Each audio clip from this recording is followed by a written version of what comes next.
And apparently we are live, I think. Excellent.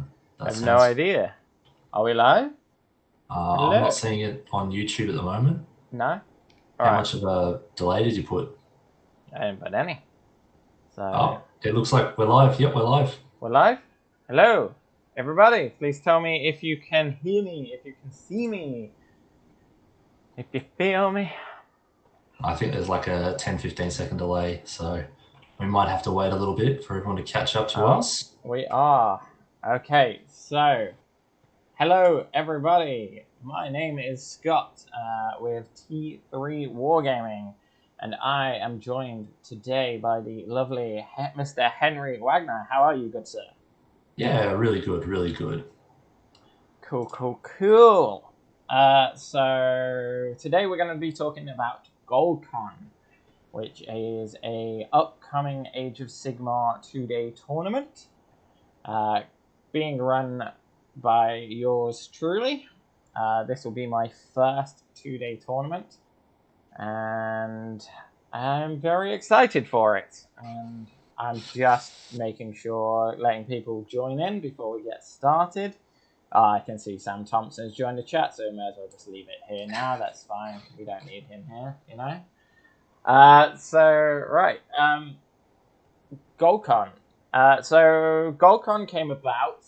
It's, as far as I'm aware, the first one was last year. It was run by the lovely Mr. Simon Hall, but Simon has since moved on to Marvel Crisis Protocol. You know, well, poor Simon. He'll come to his senses and come back to us, It's hopefully. it's his loss. It's not the community's loss. Oh, I miss him. I miss the good doctor. He needs to come back. Yeah, he's a good guy. Yeah, he's great. So this year I decided to take over. I've never run a big tournament before. I have no experience of running tournaments before. I've been to plenty. Age of Sigmar, Malifaux, all of that jazz. I've been attending tournaments for a good few years now. And you have too, right? You used to be a War Machine player? Yes, yeah, I played War Machine extensively for the last couple of years, including running tournaments. But I mainly focused on 1 days and running series of events rather than the bigger 2 day ones. Cool. So I've been very lucky. So as you can see on the screen, there has been a lot of support for this tournament. Not least to mention Mr. Henry Wagner himself, who you are providing some price support. Yes, yeah, we've got some of our branded dice and widgets up for grabs. Oh, cool. And we've also had some fantastic support from Black Dog 3D Printing. Mr. Jonathan Seth has also provided some prize support. He's providing the faction prizes, and they are awesome. If you went to Toowoomba Open, you know exactly what they are. They're these mugs, 3D printed mugs, like proper tankards, and they're designed one for each of the faction orders. They're amazing. They're really cool. They're high quality, and he's been amazing throughout this. Like, he's been offering to print extra stuff for me and get more prize support. Again, you've been amazing. And we also have been supported as well by the lovely people over at Terrainheim, who are also providing a little bit of price support as well. And then everything else, all the ticket money is just going straight into the prize pool. Like, I've no interest in earning anything off of this. So we're going to be having a lot of prize support there. Yeah, It's provided by Irresistible Force. yeah. And it sounds like you've got everything. You've got IF providing actual models, Yeah. you've got Black Dog providing the trophies, you've got Terrainheim providing terrain, and then you've got Polymath Tabletop providing accessories. Like, that's the whole kit. That's literally everything you need to play the game. So Yeah, and also a shout out to Failed Charge. Gemma and Mick, if we'll be bringing down all the terrain and boards and things for people to play on, and anyone who's been to any pretty much any tournament, big tournament recently. Yeah, like Gemma and Mick are amazing. And all the Fairchild guys are like, shout outs to Dennis and Tyler and everyone in that group are fantastic, and their scenery is amazing. Oh yeah, it is really like, it's not just cheap, mass produced, just barely there. It's properly themed tables. The scenery is interesting. Like they're always good games on it. Yeah, it's fantastic. Anyway, currently we are standing at 41 players as well, which is pretty good. Like, I'm not gonna lie, trying to run a 2-day tournament during COVID times is not fun. Like, oh my god, like there have been problems left, right, and center. But we're currently standing at still a pretty good number considering. So I'm not disappointed at all with that. Over 40 players is a solid number even at the best of times, but having that in the middle of COVID ramping up again, like that's a really, like, it speaks to the community in Southeast Queensland that we all just want to play games. So we're willing to jump through whatever hoops we have to be able to play games. I've just had this given to me by Nicole, and apparently it's streaming perfectly, and she sent me a well done. So that's it. I'm great at this now, right? Yeah. Oh, you're practically a professional. So. All right. So let's dive in then, shall we? So, rounds and prizes. So I just want a quick rundown of the rounds. So day one, we're starting with Veins of Gur. So Veins of Gur is the new Star Strike. So from turn 2 and 3, objectives will appear on the board. And the reason I've picked this one is I feel like every big tournament should have at least one random scenario in there. And I always find it best to be the first one. Just because it helps split the crowd, and then like people don't get outplayed, and it's all about randomness essentially. Like the better players are going to be able to cover the entire board and maybe take advantage and get a leg up, but I always like a little bit of a random one there, and after speaking with other members of the community, I know they do as well. What's your thoughts on random? Random's always a double-edged sword. If you're playing this game, you have to be okay with random because there are dice rolls in it and they will let you down at the best of times. I really like it though because it's a different way to play as well. You have to be able to react. You can't just play your plan. Like some of the lists that we're going to talk about later, they've got a plan. It's obvious from their list design that that's what they're going to do every single game. And they're good lists, and the players running them are good players. But having just that, you don't know where objectives are going to come down, just means you need to be able to react, means you need to be able to adapt. And they're the hallmarks of you really top tier players. So it's always really interesting seeing those scenarios and just seeing how it just throws a spanner in the works of, this is what I usually do. Oh, if I play the best game that I could play, I'm going to lose because my game is being played the wrong way for the scenario. Yeah. So I think it's a good, it will be a good start to the game. Right. And then we move on to Savage Games. So Savage Games is the 4 objectives. The 2 in the middle of the board are worth 2 each. The 1 in your opponent's side of the board is worth 4 points. The 1 on yours is worth 1. I like this scenario. This is usually around 5 scenario, but I find that the points can, like in Veins of Gur, can run away in this one. Like a good player will capitalize and grab the opponent's point and then just rack up those scores very quickly. And I didn't really want that towards the end of the tournament. I wanted that more towards the beginning.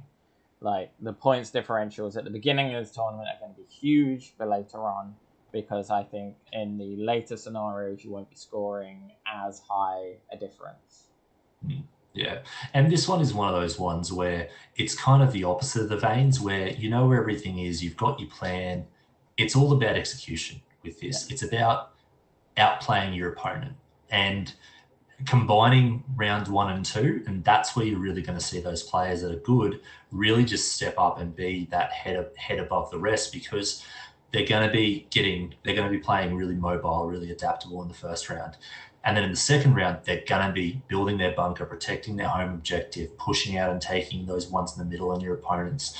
So it's really kind of showcases both aspects that make up a good player. So I'm really keen to have both of these, especially in the first 2 rounds. Yeah, I also didn't want this one to be the last round because Giants auto win this one. And if we did get a lot of Giant players, I didn't want the round 5 to just be, I move my 4 Giants onto each of the objectives, I win. Yeah, you've decided to put that one in round 3 instead as well. Yeah, but I have a good reason for round 3. So round 3 is marking territory, which is the new knife to the heart, where you can, if you grab all the objectives from turn 3, you win. And the way you do that is you hopefully go second in the second round. You hold 3, then it's a 50. Well, it's almost 50-50. You win the priority. You give it away, which means you get to remove the one objective you're not holding, and then you automatically win the game. Yeah. Now, this isn't a great scenario. I know it isn't. However, the reason that I put it here is because Irresistible Force doesn't have a bar. And it's late in the day, and it's going to be getting really hot and really stingy, and people are going to be getting thirsty, and, you know, it would be nice for people to, like, for anyone who's feeling a bit tired or a bit drained, because it's going to be a long day. It is going to be a long day. And so they're going to be a bit drained, and this just allows games to be ending a bit quicker. People can, you know, pack up, head over to the bar, or they can just... because the Fitzy's is across the road, so they can always go grab a drink afterwards and talk about the games and have a laugh with people, because that is the best thing about these tournaments. Every tournament I've ever been to, it's not about the games, it's about the banter with the community. I love playing the game, and I love the games that I have, but it's nothing compared to that. It's sitting down, having a drink afterwards, and just talking. Oh yeah, that's always the best. Like, I almost look forward to lunch at tournaments more than the actual tournament, just because you just get everyone just sitting around talking trash. At the last big one that I went to was the Runex Team Championships. Yeah, and I was standing in line getting a drink, and had Lane come up out of nowhere, hug me from behind, just go, I just absolutely smashed a Seraphon army, and then walked off. Because we played the round before, and it was a really, really close game that I ended up taking it out. But he was just like, yeah, I'm going to go tell Henry about this because we had a good game last time, and I've got my revenge against the Lizards. So, but that's what the community is for this. And it's such a good community, and that's what makes the game, and that's what makes people keen to come to tournaments. It's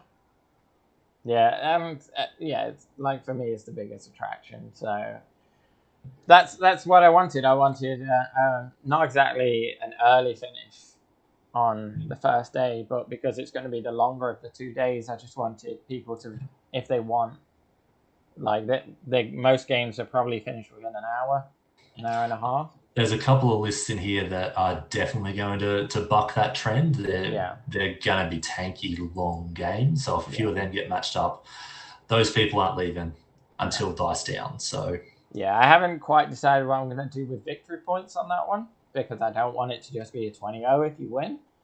So I want to take into account the battle tactics as well. So I'll probably award like an extra amount of points if you do win on that condition. But I also want to take into account the opponent's victory the actual battle tactics and everything. So that'll be something that I will announce at the beginning of the day, and we'll go from there. Luke, if you do start that mobile drink cart, depending on who's playing who, you're going to get a lot of business in round 3. Unfortunately, Pat isn't coming. Otherwise, you probably have to refill that cart a good few thousand times. I really wish Pat was coming, but, can't have them all. Yeah, well, there's actually a few of the, for lack of a better term, a few of the sharks aren't in this pool for this round, which is really, there's there's still plenty of sharks, so no one think this is some safe kiddie pool that they get to dip their toe in. But there's a few of the kind of the other top players that aren't here that I'm really interested to see how that's going to open up the pools for everyone else and kind of see where people come without those big scary people hovering around and waiting in the wings. Yeah, true. I know Corey isn't coming, which is the big one. You know, Corey's not coming. I mean, I'm not going, so you haven't got to put up with my bull crap.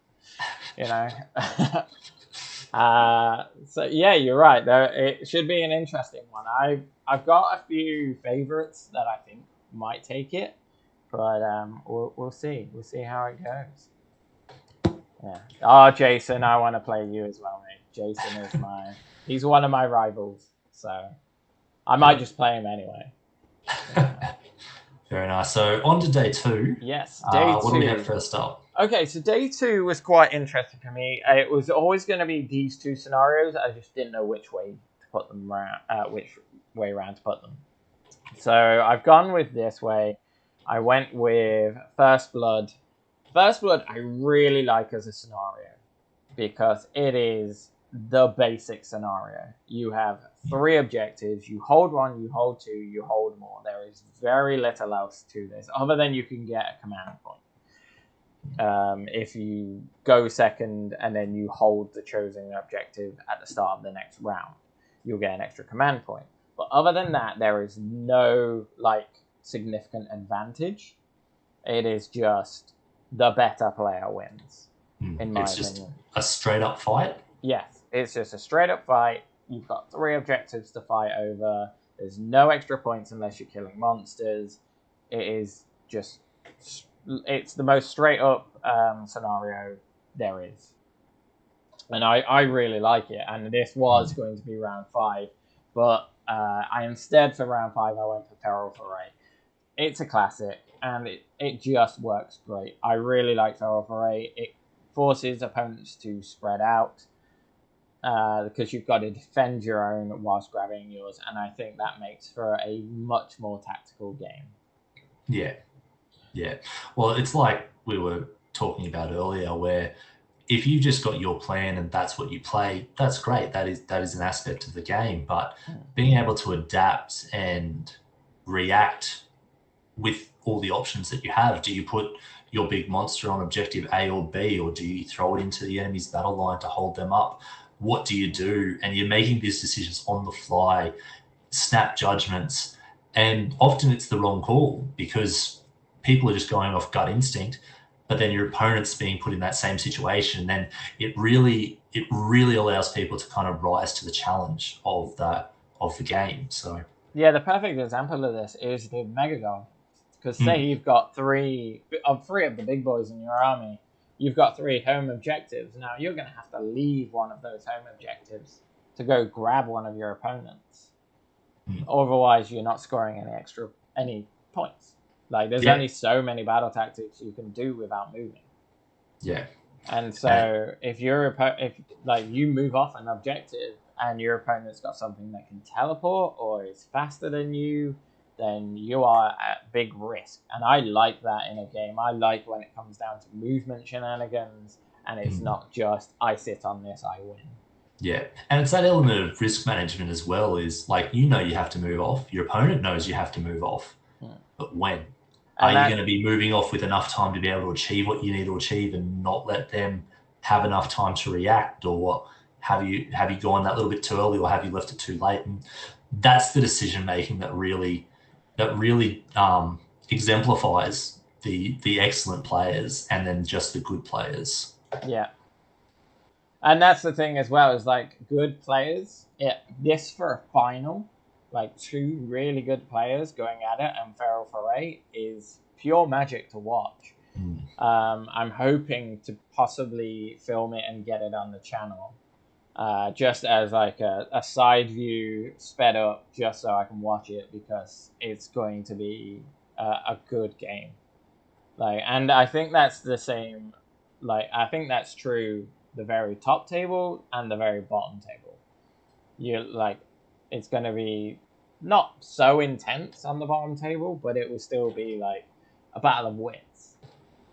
Well, it's one of those it's one of those scenarios that it's really balanced and it really comes down to the player's skills. So having it round 5, when people are matched up with most likely people of the equivalent skill, that's what's going to breed those really good games. And that's going to be the rounds that people are talking about 6, 12, 18 months time of, oh yeah, do you remember that game we played at GoldCon where this happened and it was amazing? Or that and those stories is what people take away from tournaments. Yeah, and the reason I like this one as well is because if you do both decide to sit back, one of you is going to win the priority for turn 3.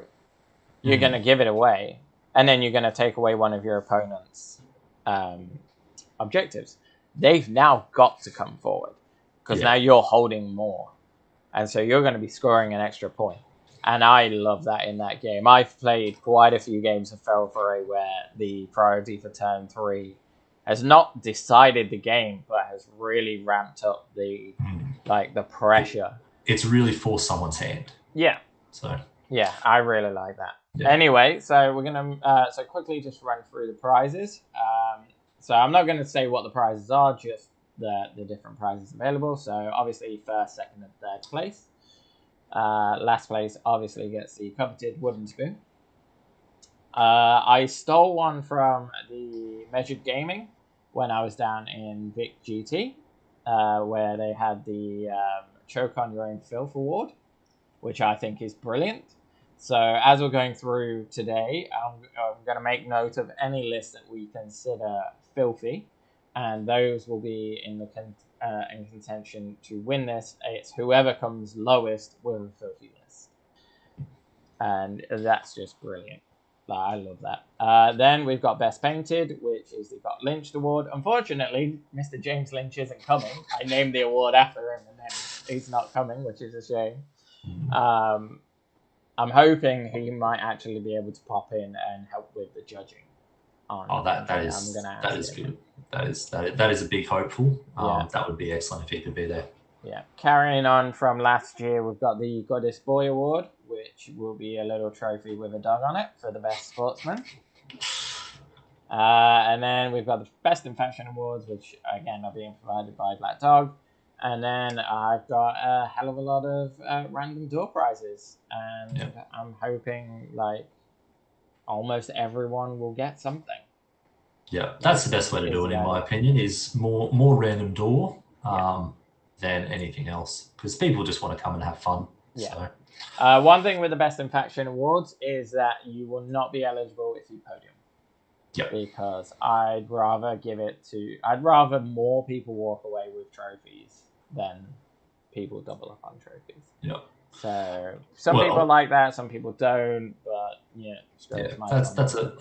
when it comes down to it, it's your tournament. You can do what you want.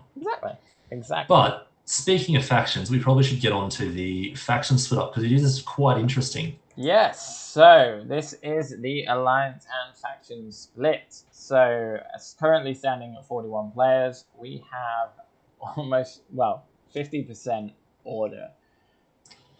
I wasn't surprised by this. Yeah. I don't know about you. It's probably a couple of people more than I would have guessed. It's a lot more than I would have hoped. It really speaks to the faction balance at the moment. Yeah, Stormcast have been very prevalent recently. And so it does not surprise me to see like this many order turning up. Chaos and Destruction are almost equal. Like I was quite surprised by that. I wasn't surprised, especially with the new change to Nagash, that there's only 4 death players coming. Yeah. Which, is a shame, because I love death. There's no OBR players. I'm very disappointed in all of you. Like, where's my OBR representatives? They've just been marching. They're still on the way. Like, I've seen the new rules, and it's getting me a little bit more excited for them. But there's none here coming this weekend. So in terms of the faction split, what are your thoughts? Well, I'm not surprised to see that there's 6 Stormcast players. I'm not surprised to see that there's 5 Auric players. I'm not surprised to see that there's 4 Maggotkin players. I am surprised to see that there's 6 Cities players. Yeah, 6 cities. This was the outlier of the whole tournament. Like, I was not expecting 6 cities lists. Like, I know they're a popular faction. They're a very popular faction because people love, like, the old world and that aesthetic and the mix of men, elves, and dwarves. But, wow, I was very taken aback. The other thing that I love with the fact that there's so many Cities players is they're all different as well. Like, there's a couple of lists that are running on kind of the same themes or the same cities, but all of them are really different and they're built to do different things, which is great to see that people are willing to try these other alternate builds and not just go with the cookie cutters. But the fact that there is no obvious cookie cutter, like I'm a Seraphon player for anyone who doesn't know, and there are 3 Seraphon players, and every single one of them is playing Thunder Lizard. Yeah. Which is great, because Thunder Lizard's an amazingly fun list to play, but it doesn't really speak to the internal balance if an entire tournament is playing the same sub-faction. I mean, we've got quite a nice spread, but I do, like, there's quite a few armies we're not seeing. So there's no KO, there's no IDK, there's no OBR, and... There's no Zench as well. No, there's obviously no Slanesh. Like, so, like, there's a lot. I think Gabe's still working on his, so he'll get them up and running soon. And then I'm very disappointed in Gabe. He promised me Slanesh for GoldCon. What's going on, Gabe? He might just have to be on the opposite side of some judge calls on the day to properly punish him for that. Yeah. Well, I'm hoping to get my Slanesh up and painted for some of your upcoming tournaments. So someone's got to represent. Someone has to. Yeah, so. And there's no Gloom Spaghettis. Yep. Which, again, I'm not really surprised to see that. But there's one Lumineth player. There's one Daughters of Cain player. Where are the elves at? Well, they've been killed and they've been brought back in Stormcast bodies. That's why the Vindictors and Vanguard Raptors are so slim now. It's all the elves. Yeah, right. Yeah, it makes sense, actually. Yeah, so, yeah, it's quite an interesting breakdown. And, yeah, very skewed with cities, Stormcast both at 6 players each. And, yeah, right, Auric, Warclans, Maggotkin, new books. We were bound to see more of those. Yeah, so, right, we'll move on to the next one, which is Gods and Drops. So, I just picked out the big hitters. Yep. The ones you always see. We have 4 Be'lakors, which is not surprising because he's still amazing.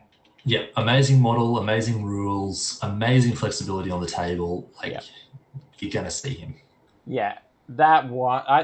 To me, it's in contention. Can't speak. It's up there with Morathi. It's up there with Morathi. Morathi and Be'lakor have the 2 best rules in the game, in my opinion. Like, Morathi is not being able to be killed in a single turn, and Be'lakor, I can switch one of your units off. Yeah. They're 2 super strong abilities. Like, yeah, I do think that the old Siege Archeon used to be one of the most powerful abilities, but it's, that's gone now, so it's no longer around. So Be'lakor still being able to just turn off a unit is massive. And the biggest thing with that is he's the perfect counter to anything. Yes. That's it. If you have a big unit of heavy hitters, no, you don't. Not for whatever turn you need them on. Yeah. And it's a battle tactic. I want to run these 3 units. Okay, cool. I'm going to pick one of those units. All I have to do is roll a 3 up in the movement phase, and you do not score your points. Yep. And that's massive. That's huge. That's a huge swing in the game, because the amount of games I've won by 1 or 2 points, or I've lost by 1 or 2 points, Like, it's very clutch. And even using that early and stopping that battle tactic, it can swing the decision-making of a player as well. Suddenly now you're behind by 2 or 3 points. Suddenly now you're going for those riskier plays. You're banking on that 9 or 10-inch charge. You're banking on getting those extra couple of sixes when you roll because you need it because you're behind. So and you can't play for the long game. Whereas your opponent, if they're up, they can just sit it out. They can wait for you to make that mistake and then capitalize on it. Yeah, but I do think the biggest news here is Kragnos. We have 3 Kragnos. But his rules update was absolutely top notch, and he is a contender for one of the better gods now, in my opinion. Absolutely, he got a huge boost, and it's nice to see him because up until this point, I've not seen him on the board since I went to Womber Open, and there was one there, I think. Yeah, there definitely was one because he caused me a lot of grief in our game. Yeah, but now there's 3, and that's great. Like, it's great to see like more Kragnos, and and and we go into the list as well. You can see that people are really trying to take advantage of his new rules. Like he now has a proper role on the battlefield. And people have figured that out, and they're going to be using him in the way that he is intended to be used. We only have 2 Gotreks, which is surprising. We have 1 Archeon, which is that's massive because you always see at least 2. Well, I think now that Zinch Archeon isn't a thing, people have kind of lost that really big, obvious heavy hitter. So, like looking at the list that Archeon is in, it's still a solid list. Like he's no pushover, but missing just those couple of extra buffs that Zinch gave him. He did take a hit. It's the same with Nagash and Marathi as well. They haven't really been nerfed, but they've kind of lost their place a little bit. Compared to some of the other ones like Bellicor, Gotrek, and Kragnos. So Alariel, unfortunately, is always been Alariel. It's nice to see her, though. It's always nice to see Alariel. It's just such a beautiful model. It's nice for her to turn up. Yeah, I'm really hoping that she sees more play. Well, there's no Teclis. Well, there's only 1 Lumineth player, so... And no Teclis. Which is a little surprising. Like, because he's always there. But apparently not this time. Which is a thing. And I just quickly wanted to have a look at the drops. What's your opinion on Age of Sigmar 3rd Edition and drops? Looking at this, we can see that, people are still going for low drops. Well, the thing that I take away from that chart is you don't need to look at the individual, like 1 drop, 2 drop, 3 drops, but you just kind of look at the overall, and there's probably a good 2/3 of the players that are either going 3 or less or 7 or more. So about, like, you look at that and you go, about 1/3 of the people are going, I need less drops. 1/3 of the people going, I'm going to just have more drops than anyone has ever existed. And then in the middle, you've got like the 7, 6, 5, 4 drops, where it's kind of just in between, where they're going to lose out to the 1, 2s, and 3s, but they're going to be better than the big guys. So I think it's not disappointing to see kind of how it's playing out. What I am disappointed in with the new battalions is, unfortunately, they're becoming very cookie cutter. Like, I know in most of my lists that I write, I have a warlord and then a battle regiment. Yeah, I was going to say that's almost very every obvious single, like and almost yeah. Sorry, carry on, mate. So it's just I find it's kind of stifling the innovation and the development. So you do have people like Nicole who are rocking around with, I think, her record. I think I've seen 21. Yeah, 21 drops. 21 drops. She came to me one day with an 18 drop list, and I told her that was rookie numbers, and so we pushed it to 21. But there's tactics in that. There's innovation in that. But when we go through the list later, you'll see it more, especially Stormcast. Stormcast just makes me sad at the moment. They've got a brand new book, they've got one of the biggest model ranges out there, and almost every single list is identical. Yeah. And it is a bit disappointing. And it's not the players' fault. The players are always the last people to be blamed, except for Dave Kerr. He is 100% to be blamed for that. Yeah. But it's a problem at GW that the internal book balance isn't that great, that people are going for the cookie cutter builds that are distinctly better than other builds. Yeah. Yeah, and like I said, if you look at that chart, you can see that people are still going for the Battalion and the Warlord, just with the 1 and 4. Like they're the two most popular. They're the best 2 battalions. So why wouldn't you? All right, should we get into this then? Yeah, we've been talking for a bit over half an hour now, so we probably should actually look at some lists. An hour and a half, unlikely, sir. Right, we're gonna start in alphabetical order, and we're gonna start with Chaos. So we have, how many Chaos players we got? We have 9 Chaos players. All right, so we're going to start with Ben. And he's bringing Blades of Khorne with all the Bloodthirsters. Yeah. He's got Bloodthirsters, he's got Demon Princes, he's got Fleshhounds. Yeah, well, you're going to see that Demon Prince a lot. Yeah. The Khorne Demon Prince is amazing with that ability, so why wouldn't you see it? Yeah. We've seen similar lists to this before. It's a very good list, and it's fun, and it looks awesome on the table. When you turn up and your opponent just drops 4 Bloodthirsters on the other side, 5 Bloodthirsters on the other side of the table, and you're just like, cool.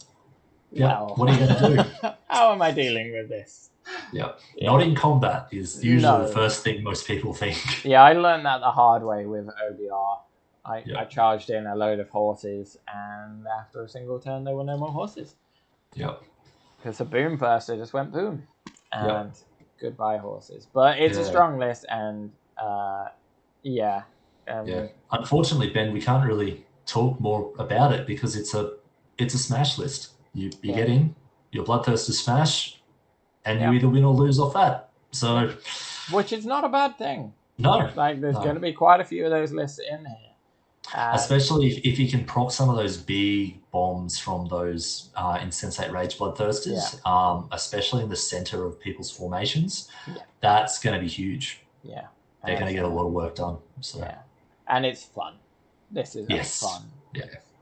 All right, okay, so who's next? We got Bobby Brown. Bobby Brown. Bobby Brown. I love Bobby Brown. He's one of my favorite Toowoomba people. Dolby, technically. So you're all up north to me, man. I don't know Australian. I'm dying in this heat. I don't do Australian well.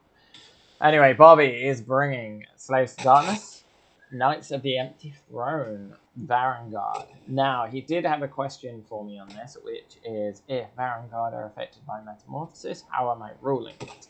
I am ruling it that the entire unit becomes a monster.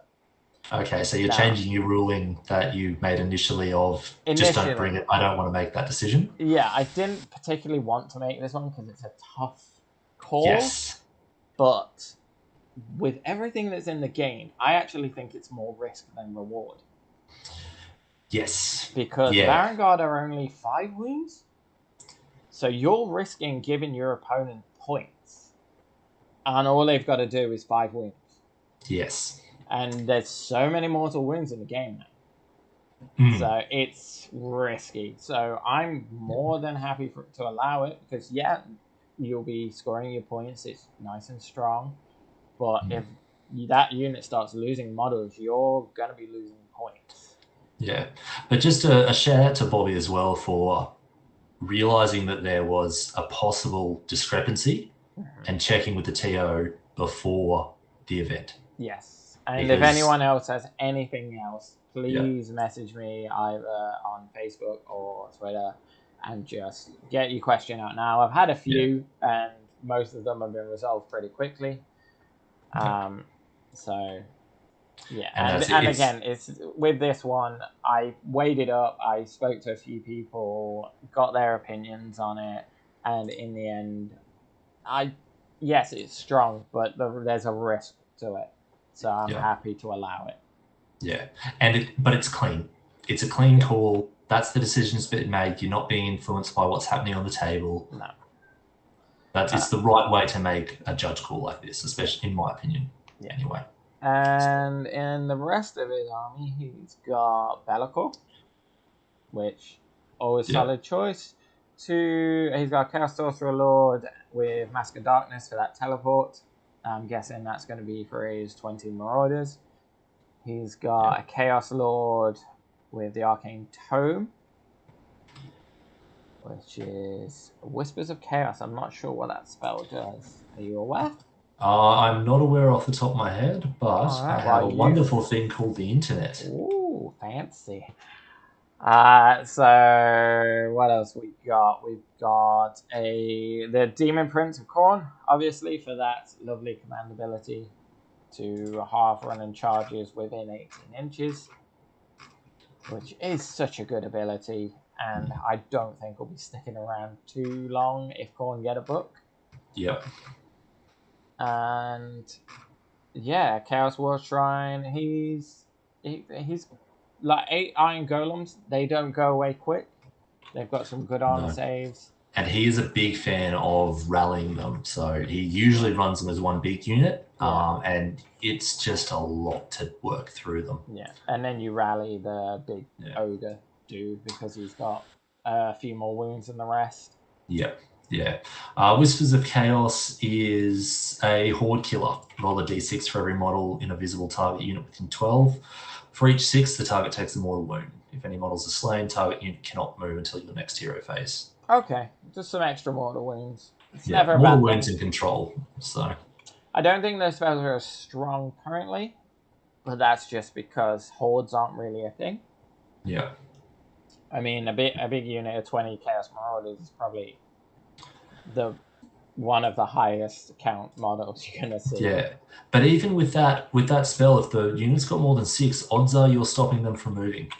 Yeah, that's true. So even those little like 8-man units and 10-man units, he's got a decent bit of control there as well. Mm-hmm. So yeah, it's a solid list. It's a very good list. Would you class it as a filthy list? He's got Bellicor and 6 Varangard, but I think he just gets out of the filth category. I don't think it's I'd true agree. Filthy. Yeah, I'd agree. It's a close run thing.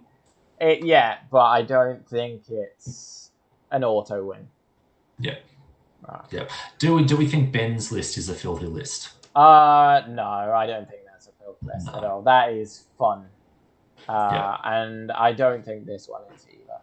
Yeah. All right, let's have a look at Cameron and the first Maggotkin of Nurgle. Now, I would just address this quickly, that I did change my mind about allowing the new book. Honestly, I made a bit of an error in the players pack, which led to some confusion. It was entirely my fault, and after playing against the Maggotkin of Nurgle in the new book, they're fun, and people want to use their new toys, and Games Workshop are dragging their feet with the FAQ, so screw it, I'm allowing it. All we've said is that the trees are not a force multiplier. So please don't expect your trees to be generating more than 1 CP per tree. Okay, but back to the list. We've got the Drowned Men. Hold the Line, Bloodthirsty, and it's led by a Great Unclean One. With Fleshy Abundance. Yep. Which is the +1 wound. Is that the one? I'm looking at it at the moment. Fleshy Abundance. Temporarily restoring a wound on friendly demon units within 21. Okay. Alright. That's the spell, yeah? Yes. The Lord Healing. Okay. I am doing this off a website that may be out of date, so please take all of my rules calls with a grain of salt. Pinch of salt. Or several grains of salt. That's fine. Anyway, salt is good against Nurgle, so Yeah, he's got the Nurgling Infestation. He's got the Witherstave. The Witherstave is real good. And he's got Rot's Fume. So I'm guessing the idea is that those Blight Kings are probably going to be starting off the board, as are probably the Blight Lords and the Plague Drones. And then they're all going to turn up together and just try and pin the opponent into their territory. Yep. Which Nurgle are very good at. They're tough now. They're all got 5-up ward save. They're not going anywhere quick. They're going to be handing out disease points. So building them up, locking you down. Just he's going to make you play his game. That's it. Yeah. And I'll be very interested to see how Nurgle goes. And he's got Sloppity, which Sloppity is so good. It's really good for a foot hero, and it's the most fun model ever.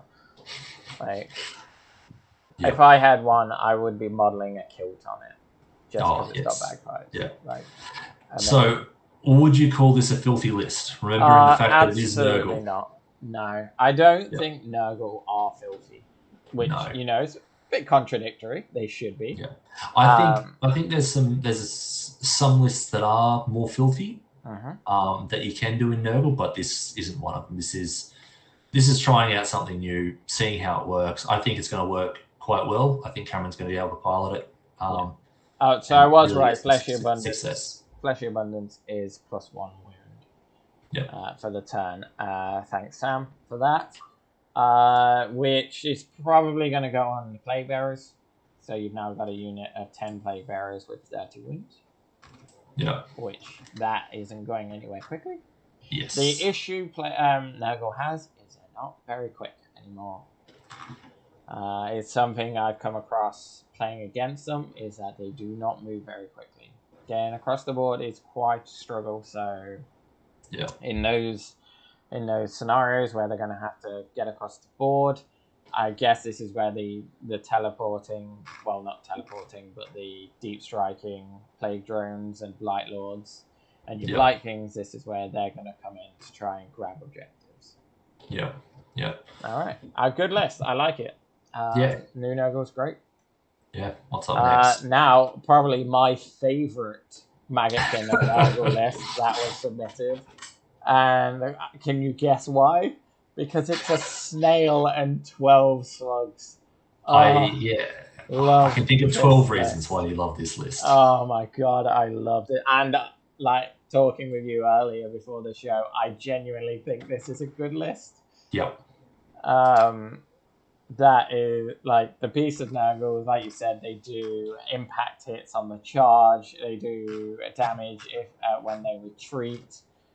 They can fly when they retreat. So they can hit, do mortal wounds, run away, do mortal wounds. They can charge and retreat as well. So it's just going to be waves and waves of these guys coming at you. Just the happy doggo list. And they're not that easy to put down either. They are still they're Nurgle, and Nurgle is the new tanky. Yeah. So it's going to be difficult. So I'm really interested to see how this list plays. I'm kind of 50-50 between I want to play against it or I want to avoid it, because I think it'd be a really fun game, but I'm just not sure how I deal with it. Yeah. I'm not sure how anyone deals with it. Me neither. I'm not sure about Herticulus Slimex. I'm guessing he's just there to make more trees. But he lets them reroll charge rolls. Oh, does he? That's awesome. Yes. Then he's amazing. That's great. I really like this list. I really like the Puppies of Nurgle list. Do you think this is filthy though? No, not at all. I don't. I think this is fun. I would it's gonna be hard though. Whoever faces this, especially if you've got, say, a unit of Sentinels or a unit of Bow Snakes or the 6 Vanguard Raptors, are you splitting your shots now? Because you've got 12 to kill. Yeah, and that's it. I have a Bastiladon in my list, and Bastiladon even does more damage against demons. I'm not sure I'm going to have enough shots to be able to put them down, or I'm going to be massively overkilling one every turn. Yeah. I also So- like that he's got 3 units of Untamed Beasts in there, because I think they're the ones that get the pre-game move. And so he's got 3 screens that he can throw up the board, and your opponent's got to get through that screen first to get to the puppies. And if they get that close, then the puppies are just going to run up and do their damage. And if you've got 12, what is it? How many mortal wounds do they do on the charge? Is it D3? I think it's D3, yes. So if you've got 12 D3 mortal wounds, that's an average of 24 mortal wounds on a charge. Yep. That's awesome. I really like that. That is And then great. next turn, they all retreat and do D3 mortals on a 4-up. I think it's D3 mortals on a 4-up when they retreat, and then they can charge again for another D3 mortals. So yeah, I love it. I think it's great. I really, really like this list, and this is in contention. Like, I really want this one to do well. I'm going to be keeping an eye on this list like a hawk during the day, just because if it turns out to be good, I can tell you exactly what I'm buying. Like, the next day, I'll just be picking up 12 pieces of Nova because they're just awesome. Yeah. Alright. So who's up next? Next, we have my good friend Geordie, who I'm a little bit in love with. So that will get that out of the way first. That's fair. That's fair. That's fair. He's a good-looking man. You know, you've got to have your hobby man crush. Okay. Yep. Right. So yeah, Geordie has been playing Beast of Chaos forever, I think. Yep. And he's definitely one of the best Beastman players in Australia. Yep. And I don't say that lightly, but I have played against him, and this boy knows how to play this list. Like, they're beautiful as well. Like, oh yes, the conversions are just absolutely excellent. The conversions, they're like, you think, like, you look at it and it's like a lot of browns. But you go in close and you look and he's done all the fur on the centaurs, like, and it's so well converted. You get really close. It's still a lot of brown, but it's every single shade of brown you could imagine. Yeah, and it's very, very cool. So going through it, so it's a grave spawn list. So his heroes are turning into spawns when they die. He's got a STD Demon Prince once again. That's new. That is a new addition to his list. Okay. So just adding to the control of the list overall, you're thinking? Or? Yes, that adds a lot of control, because if he can, the way Geordie plays this list is a lot of movement shenanigans and grabbing objectives and just grabbing them by like one miniature. So like one model extra is grabbing him the points. So if my opponent can't charge me and get into that unit, like, then he's holding it for another turn. And it's just gonna, like, the problem with Beast of Chaos is they fall down to a stiff breeze. So if you can stop your opponent charging and getting to them, doing all the damage, then he can control the game a lot better. And those Zangor Enlightened will kill anything they charge.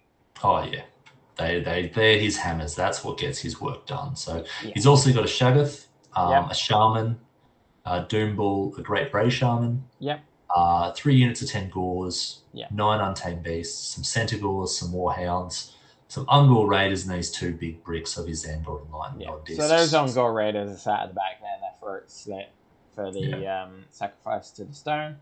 So he's going to be summoning extra throughout the game as well. So if you just sit back and let him do what he wants, he's just going to be getting more models onto the board and controlling the game even more. So I'm very interested to see how it goes. Geordie is a really good example of what we were talking about before, where he's an excellent player in the fact that if you just let him do his thing, he's going to do his thing and he's just going to wear you down.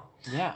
But he's excellent at reacting, and the Beastmen are surprisingly good at being able to get where they need to be, being able to get what they need to do.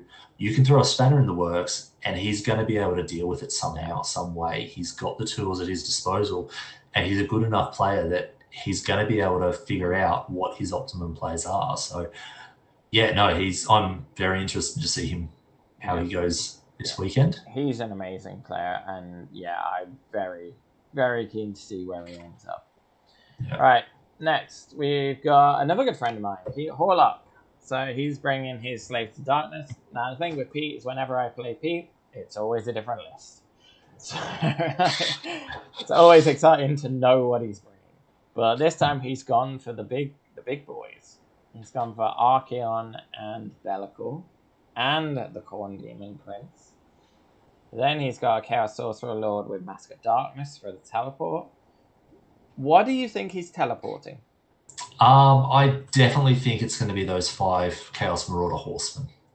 Yeah. Either that or Archeon. It's basically 50-50. I think he's going to make the call early in the game. Yeah. And the call is going to be, do I want to win this game or not? Yeah. Yeah. I mean, Archie's not the best choice anymore, but we'll see how it goes. Bellicor's still an amazing choice, obviously, Demon Prince. Yeah.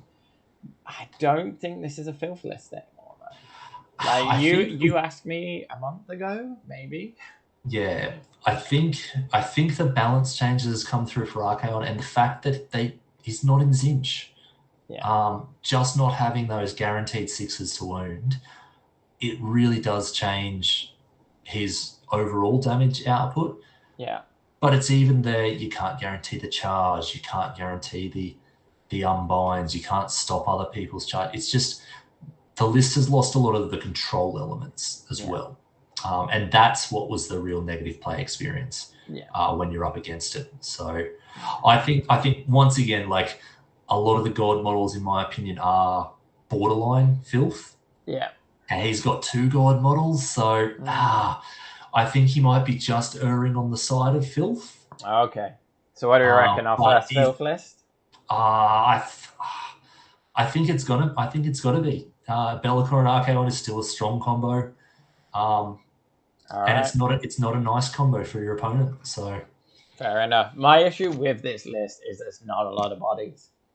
Yes. For holding objectives, he's got the 25 foot troops, and then the rest are heroes. And there's only 2 monsters. So in terms of holding objectives, he's got to go into the kill, and he's got to wipe his opponent. Otherwise, he's going to lose to holding the objectives.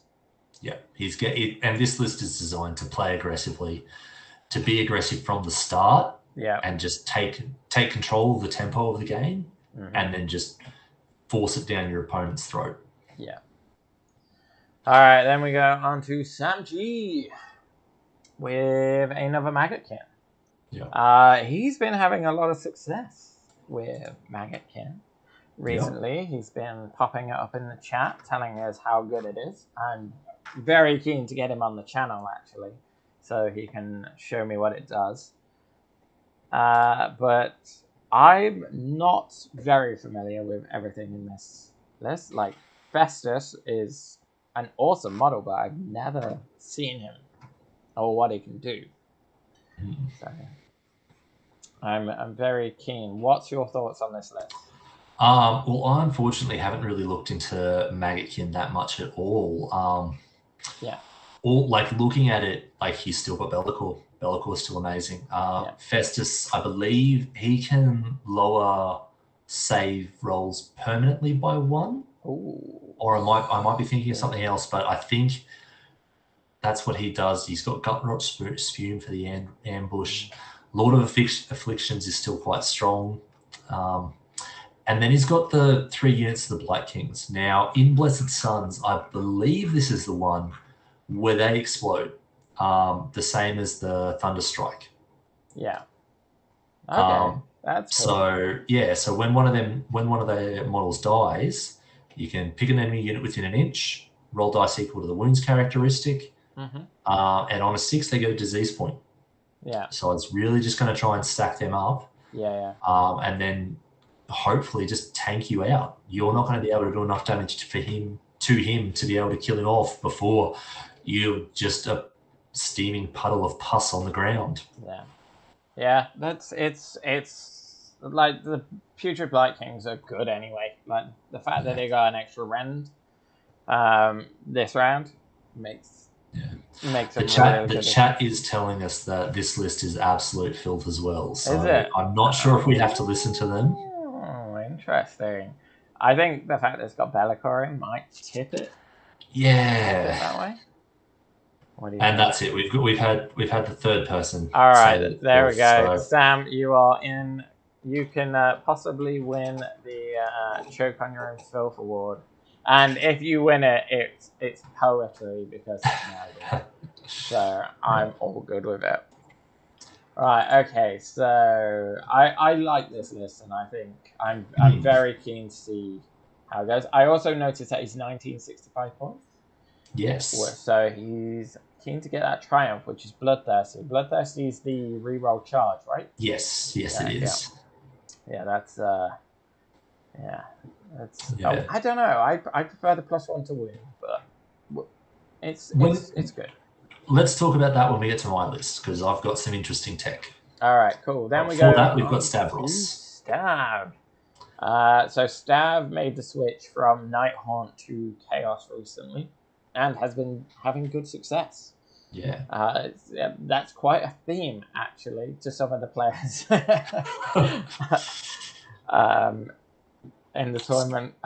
So what's he gone for? He's got the Khorne Demon Prince. He's got 2 of them. Because 1 clearly isn't good enough.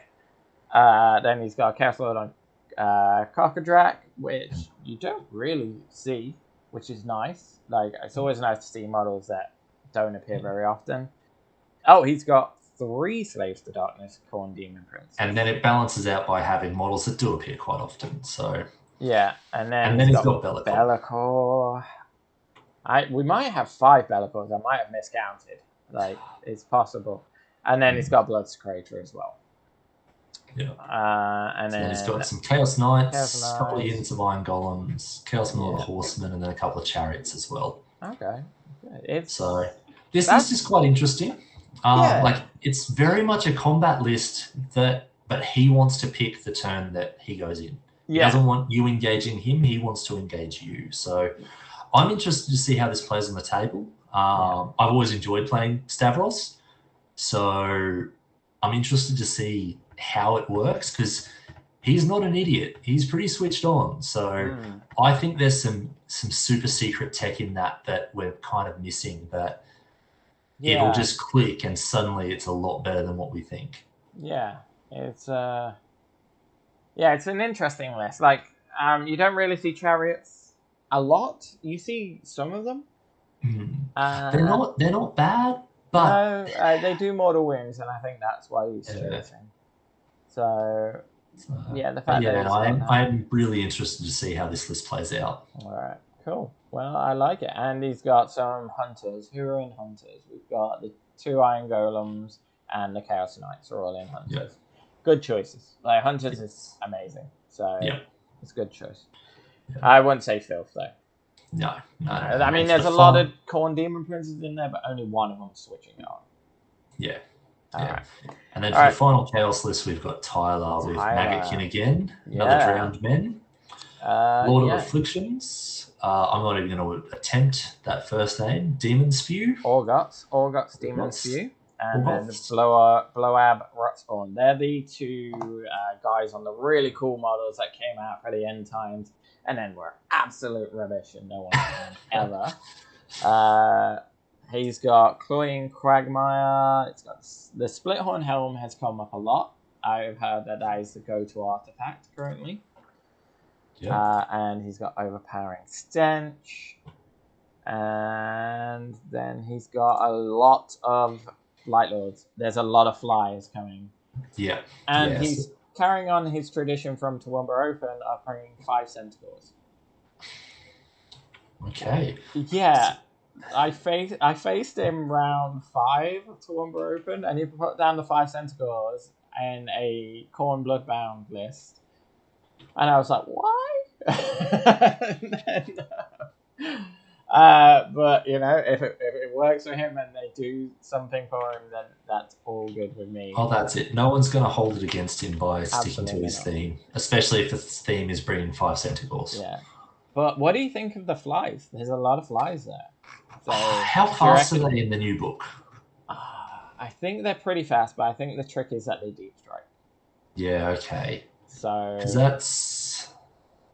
Oh, they get it. The Drowned Men, the Blight Lords also get a pre-game move. okay. So this list, I think, might be a lot faster than what we're used to with Nurgle. So look, it's going to have the tankiness. He's going to be able to hand out disease points with those multiple units of 2. Yeah, I think that's the trick. Is he's going to try and get all the disease points out turn 1, because then if you're not healing to get rid of the disease, you are diseased for the rest of the game, and it's just gonna whittle you down.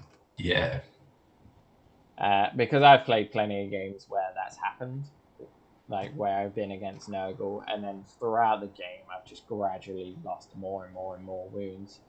Yeah. Just by being in combat. It's again why I'm looking forward to that Beasts of Nurgle list, because if they've got 12 Beasts of Nurgle handing out disease points, everything's diseased. And I again find this the same for this list. He's got some speed, which is where Nurgle suffers, so he might be able to make full advantage of that. Yeah. And he's gone Hunters as well on 3 of the units as well. Yeah. Which is a good choice. Yeah. So no. Do you think it's a filthy list though? No. I don't. I think it's good.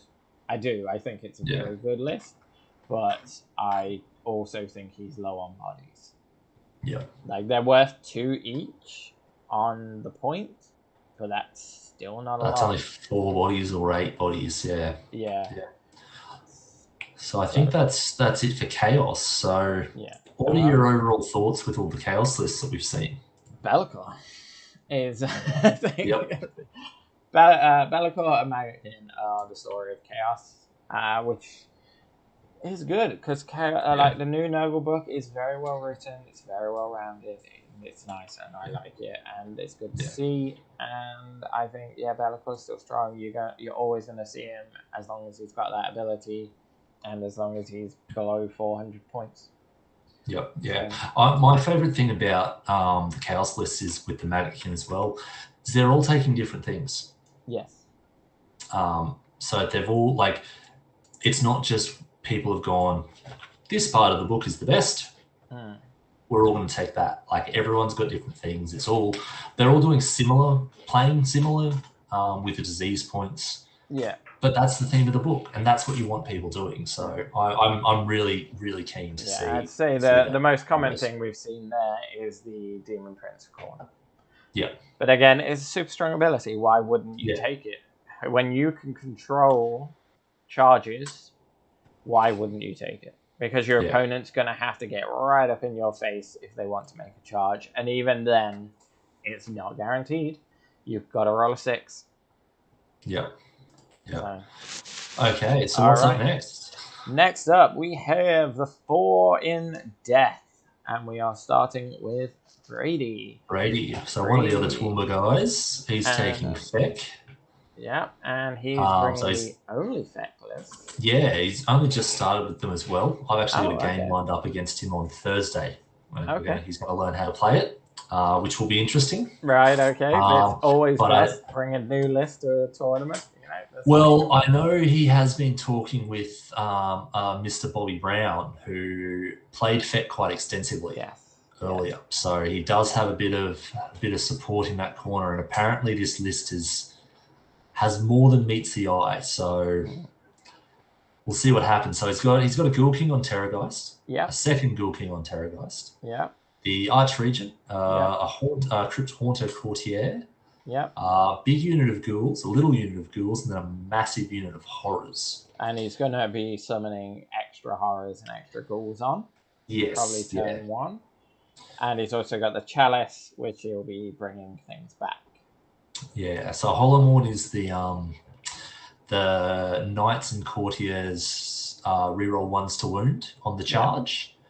So you can kind of see where his list is going. So just calling out Gibbsy from the chat, they've got a lot of damage but no Ren. So that will be interesting to see how he handles some of the other lists that are really stacking on the armor, whether he's just banking on rolling enough dice that they fail those saves and he can put some decent damage through. So yeah, it'd be interesting to see because armor stacking is still a thing, and especially with so many Stormcast lists floating around.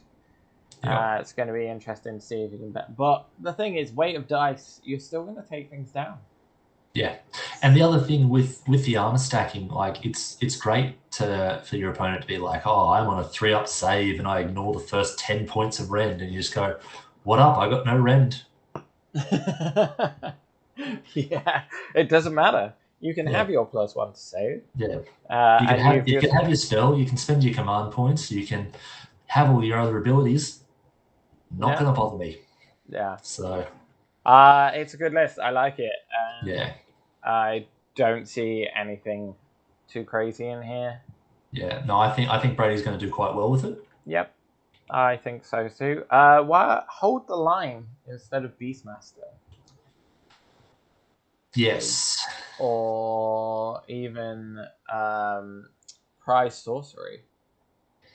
Well, I think because he gets the rerolls to hit in range of the kings, so they're going to be moving up on the front lines as well. So I think it's going to be those 10 crypt ghouls just sitting in the back corner of the table. Well, when you just sit your arch region in the back, because that's where they are most of the time anyway. So I guess so, but like you want more bodies moving up the board a lot of the time. So it'll be interesting to see, but who am I to judge? I've played against that, and I've seen what it can do, and the damage it can output is incredible. So it is a 2-drop as well. So it's got everything in a battle regimen except for the second Terrorgeists. So okay, that's so hopefully he's getting. Would you take first turn? I think I would.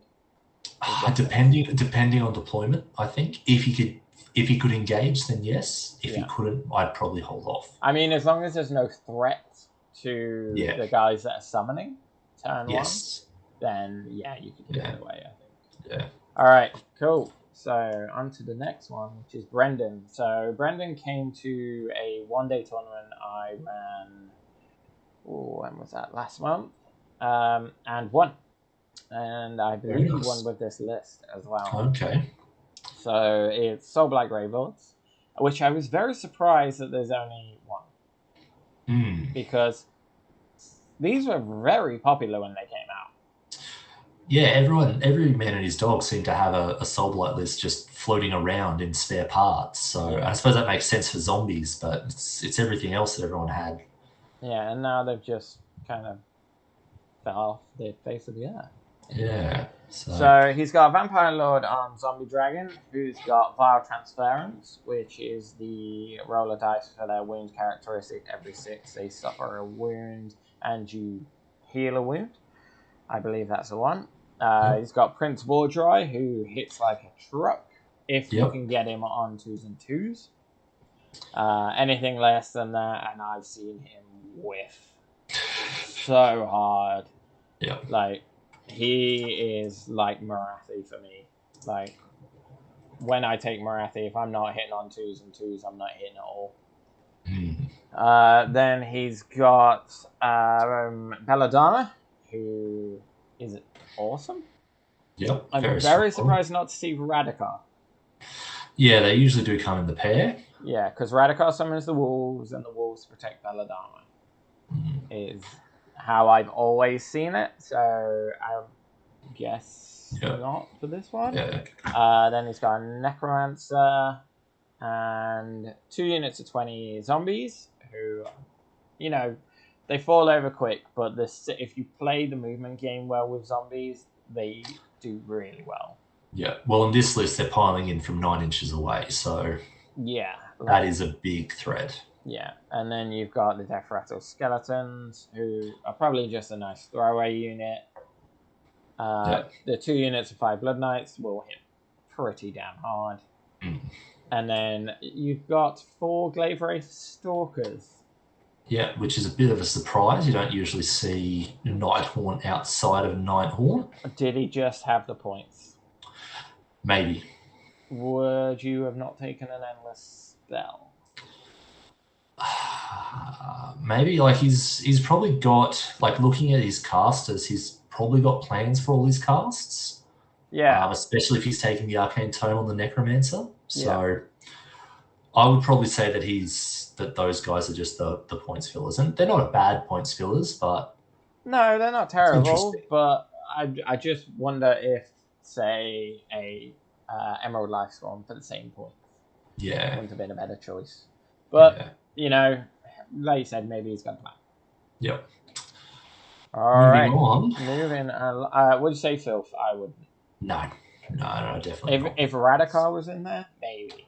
Yeah, Because then the Radikar Belladama Vordry combo that is very strong. Very strong. Yeah.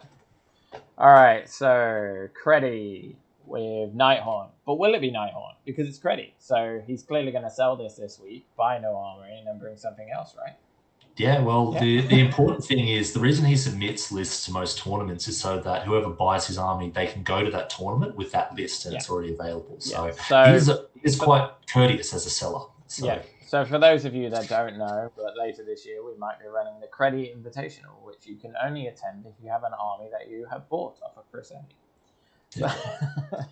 A little bit of background. I used to play War Machine. We also ran the Creddy Invitational. So...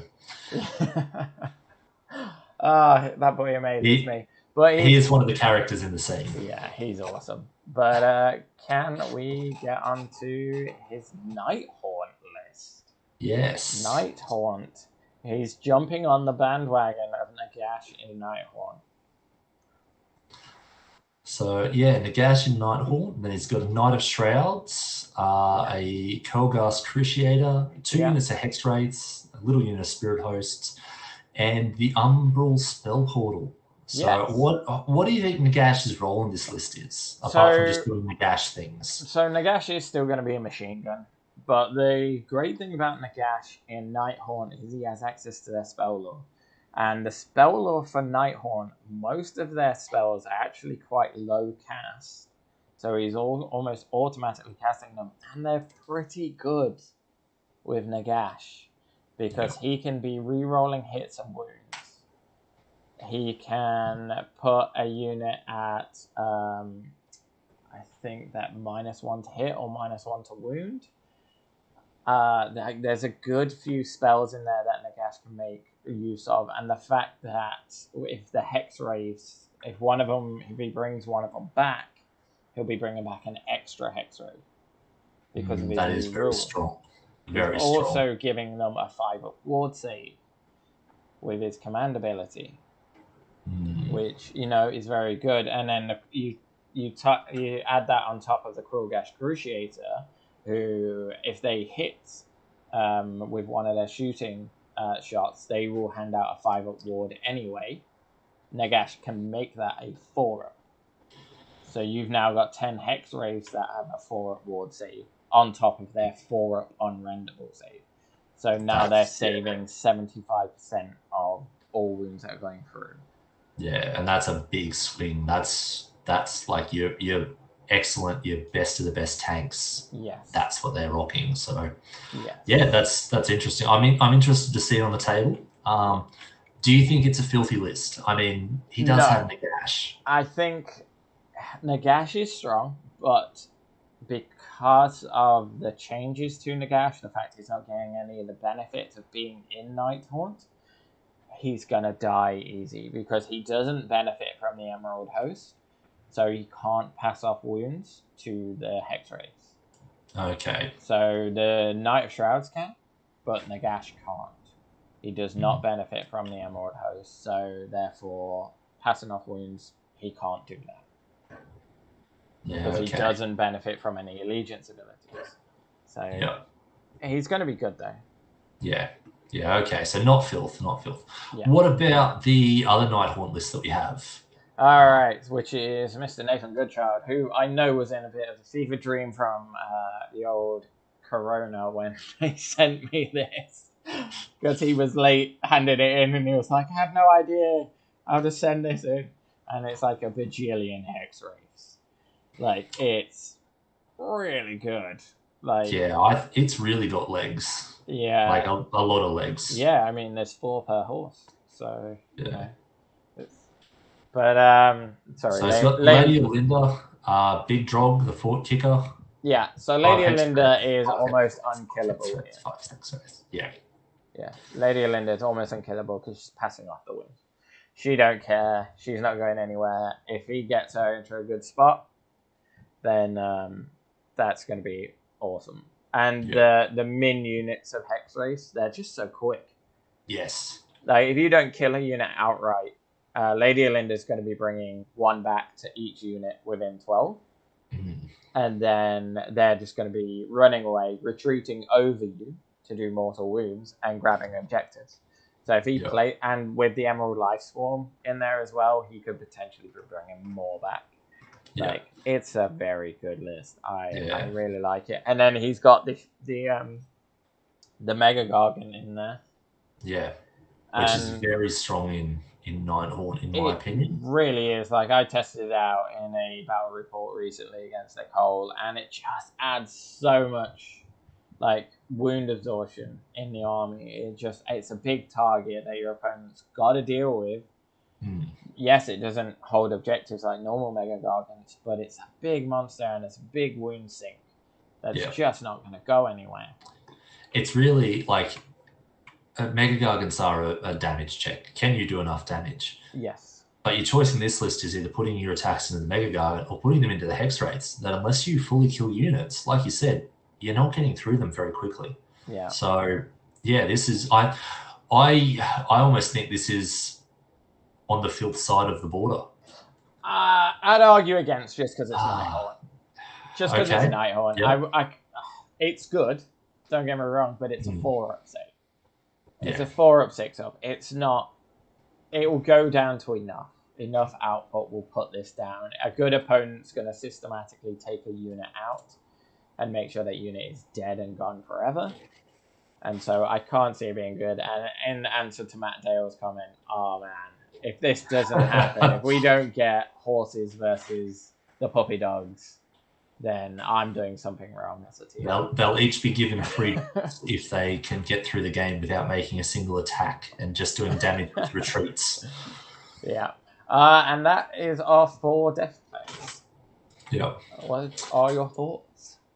I like the fact that, like, there's only 4 death players, so they can only have so much variation, but I like the fact that each player has gone for something that's quite different. Like, even the 2 Nighthawk players, their lists both are hex rates and a big model, but they're very different. Yeah. So, and that's what I want to see. Like, I want to see variation. I don't want to see cookie cutters.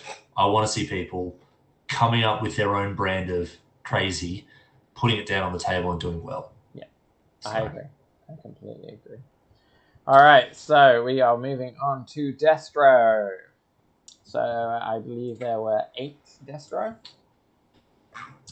We're starting with Brody.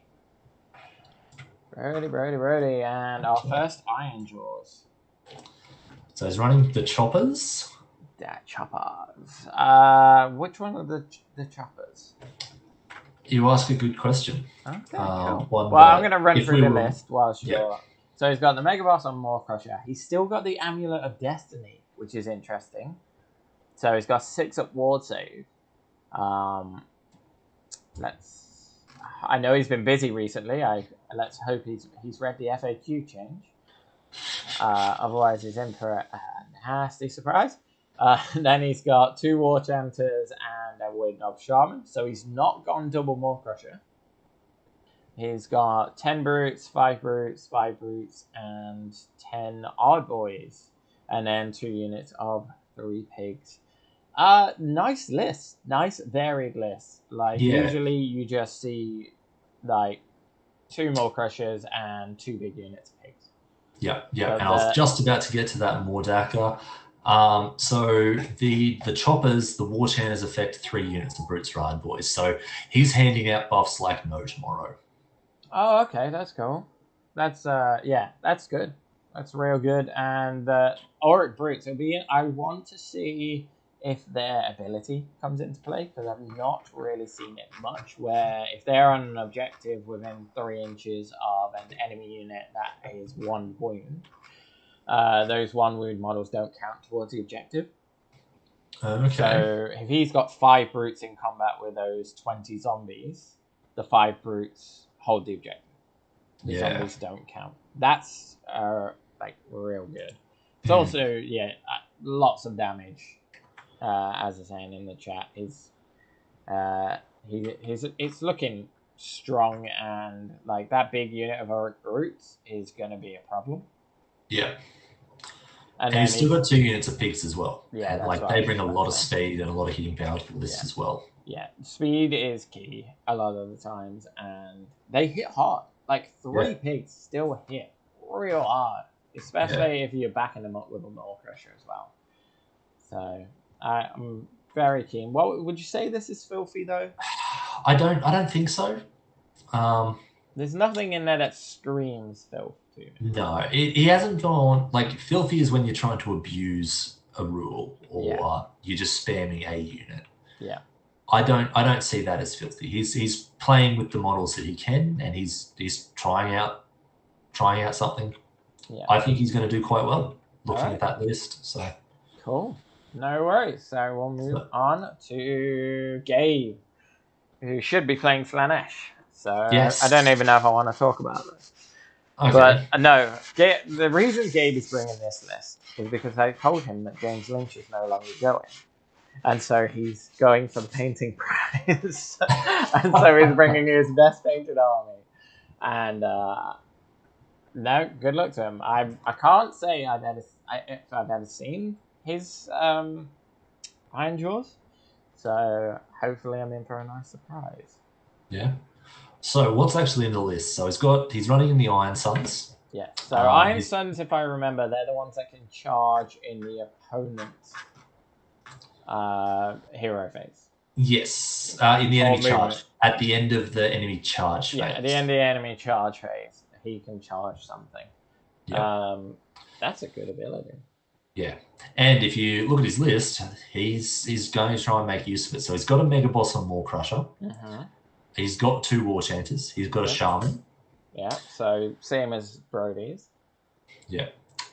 Then he's got 5 Brutes, 10 Iron Boys, 5 Iron Boys, 5 Iron Boys, 6 Gore Grunters, 3 Gore Grunters, 3 Gore Grunters. So he's got a lot of units. Yeah. And they are... You're probably not going to be able to lock them all down in combat or keep your guys far enough away from them. So you're probably going to be getting countercharged there.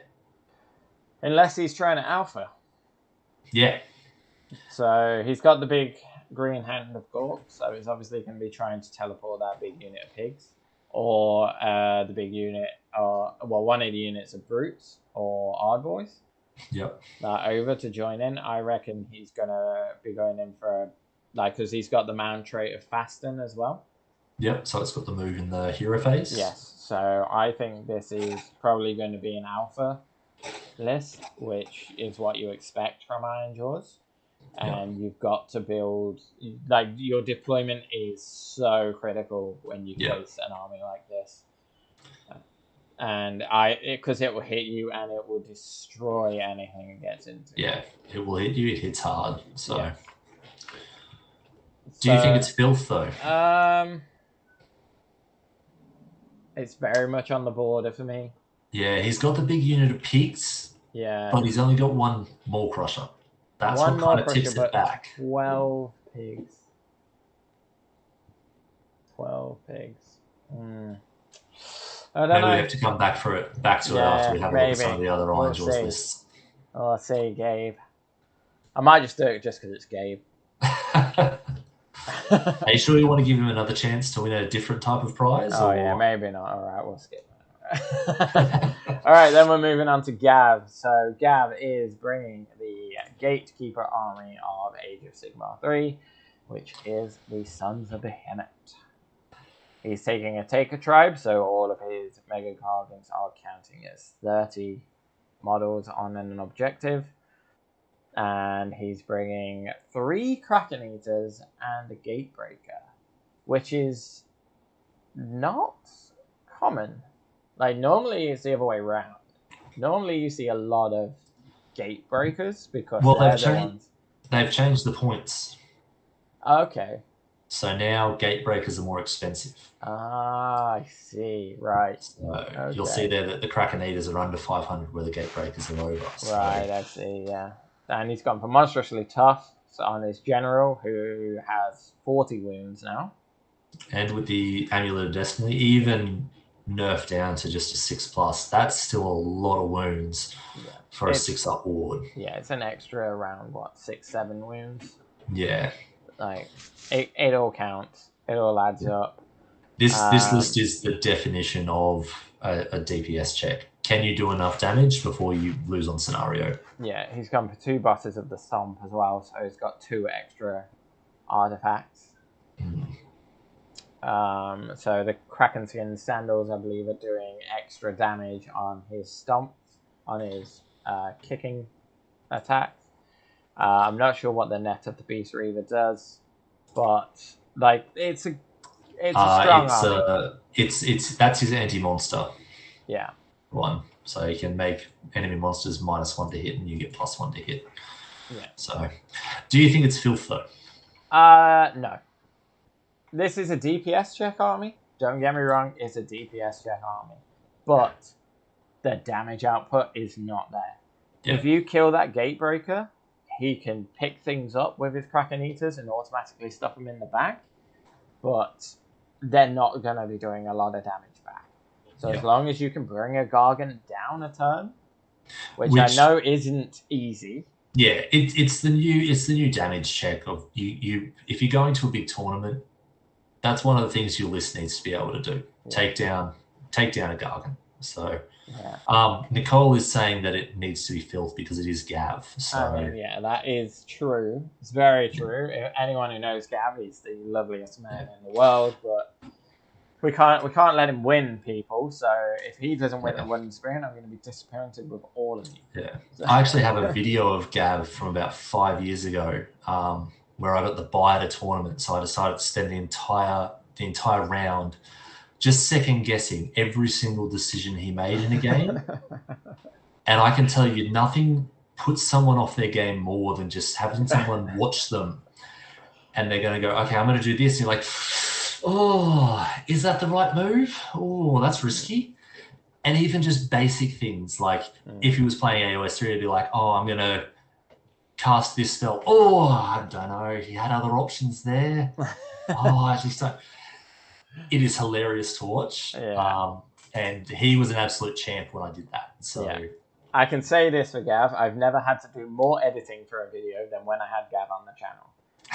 Just because we were back and forth on what he should do.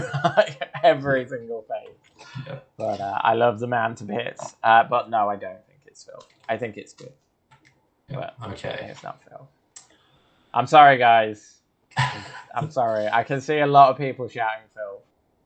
What? All right, I'll put him down as Phil. Sorry, Gav.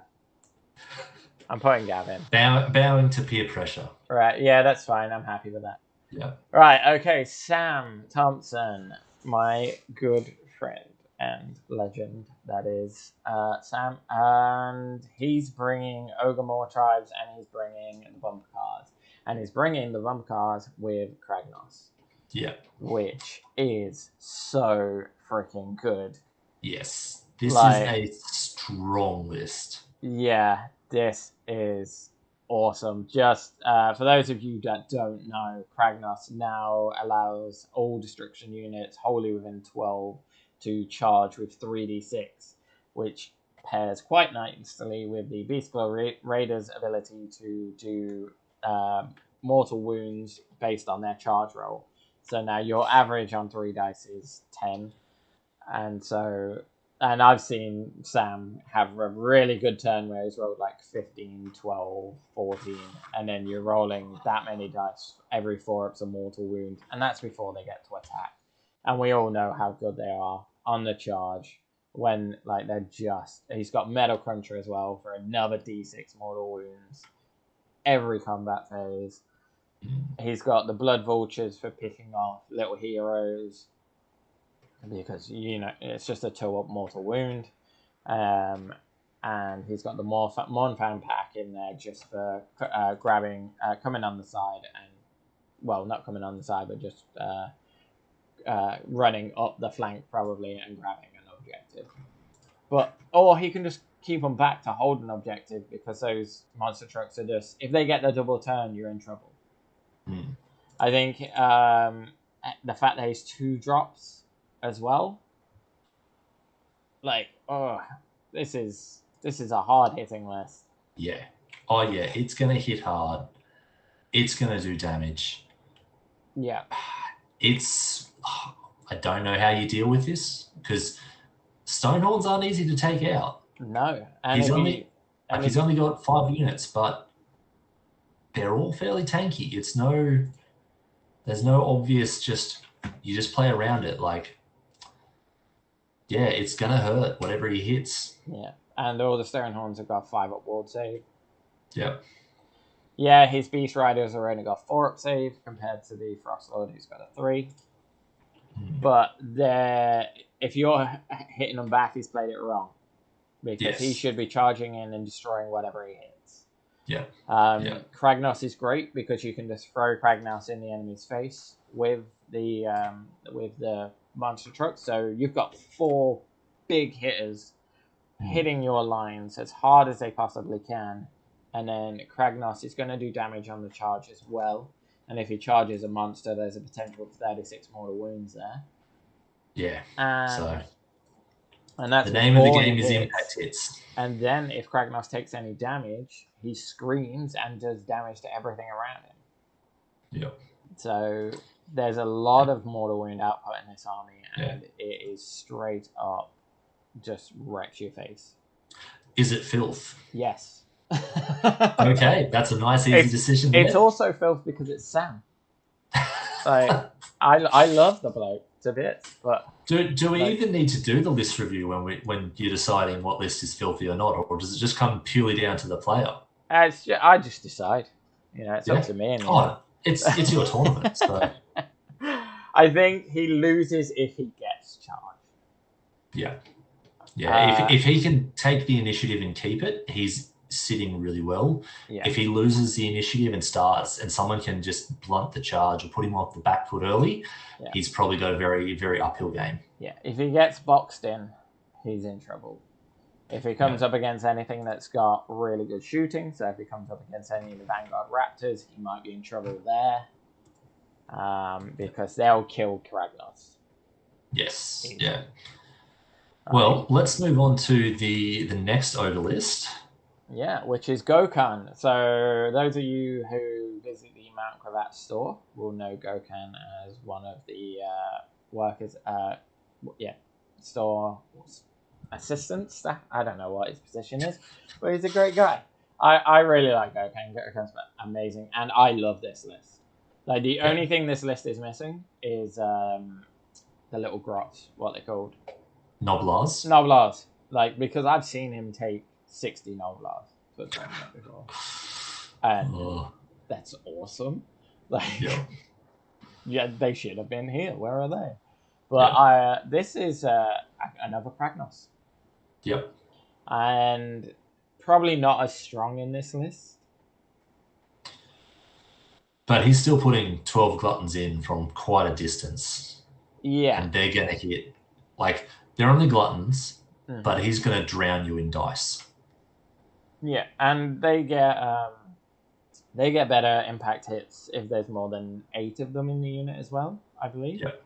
So the fact that he's going to be rolling 3d6 on that charge and then rolling all those dice for impact hits as well, it's very, very good.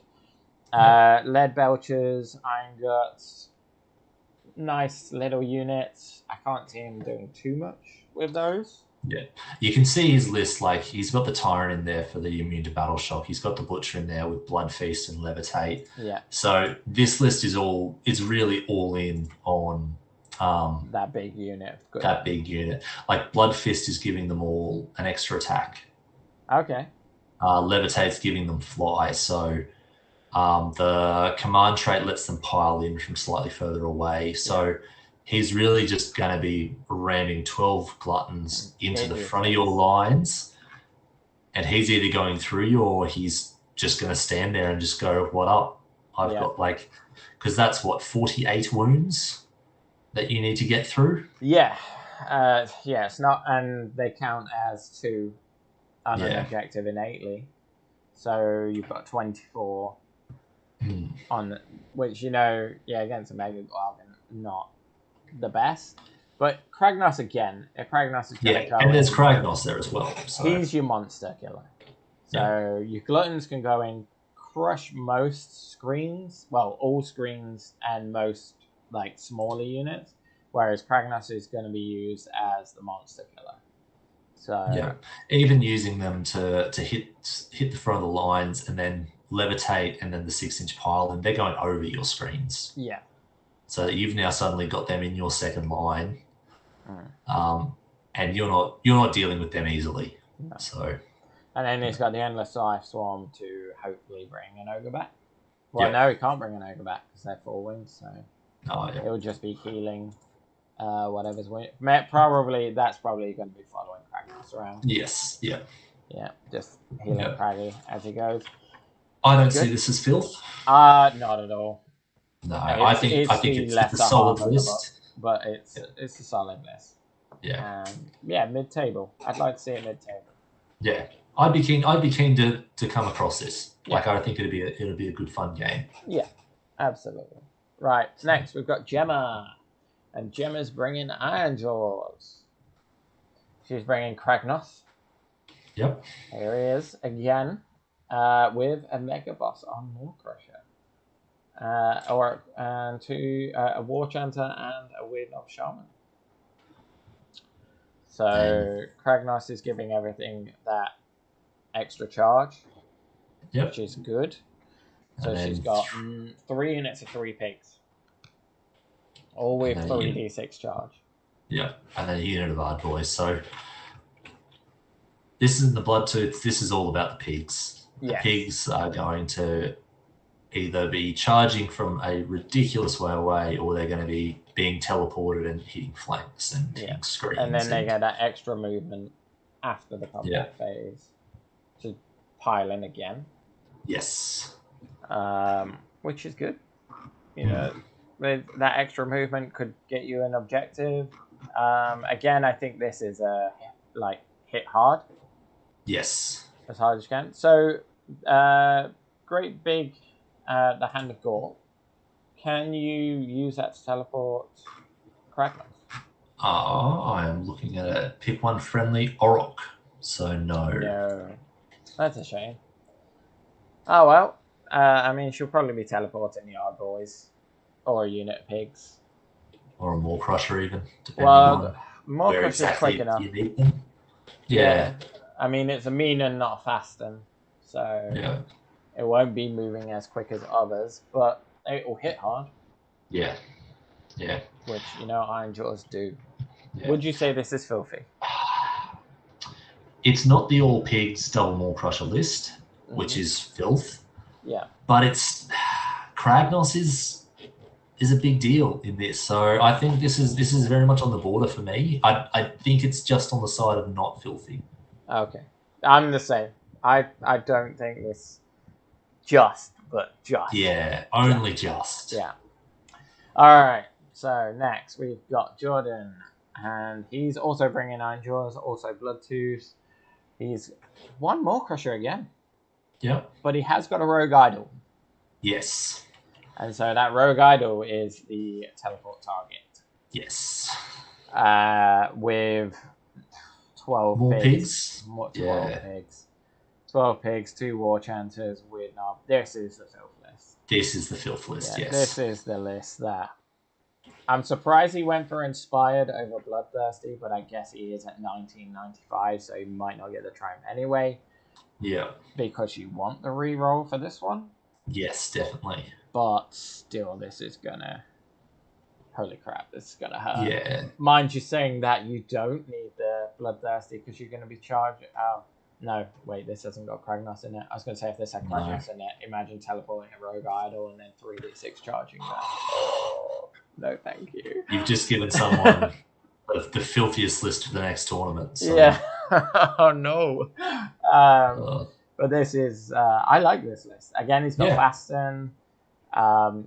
There's a bit of cookie cutter going on here, but there is a little bit of variety, and yeah, it's the list. This is gonna hit you turn one, and you either yeah. deal with it or it's over. Yeah. Well, the one thing I do want to kind of encountering that cookie cutter is that all the Iron Jaws players, they're all different lists. No one has gone just the straight cookie cutter. There's no double ups. Yeah. They've all put their own unique flavor on it, and their model range isn't big. No.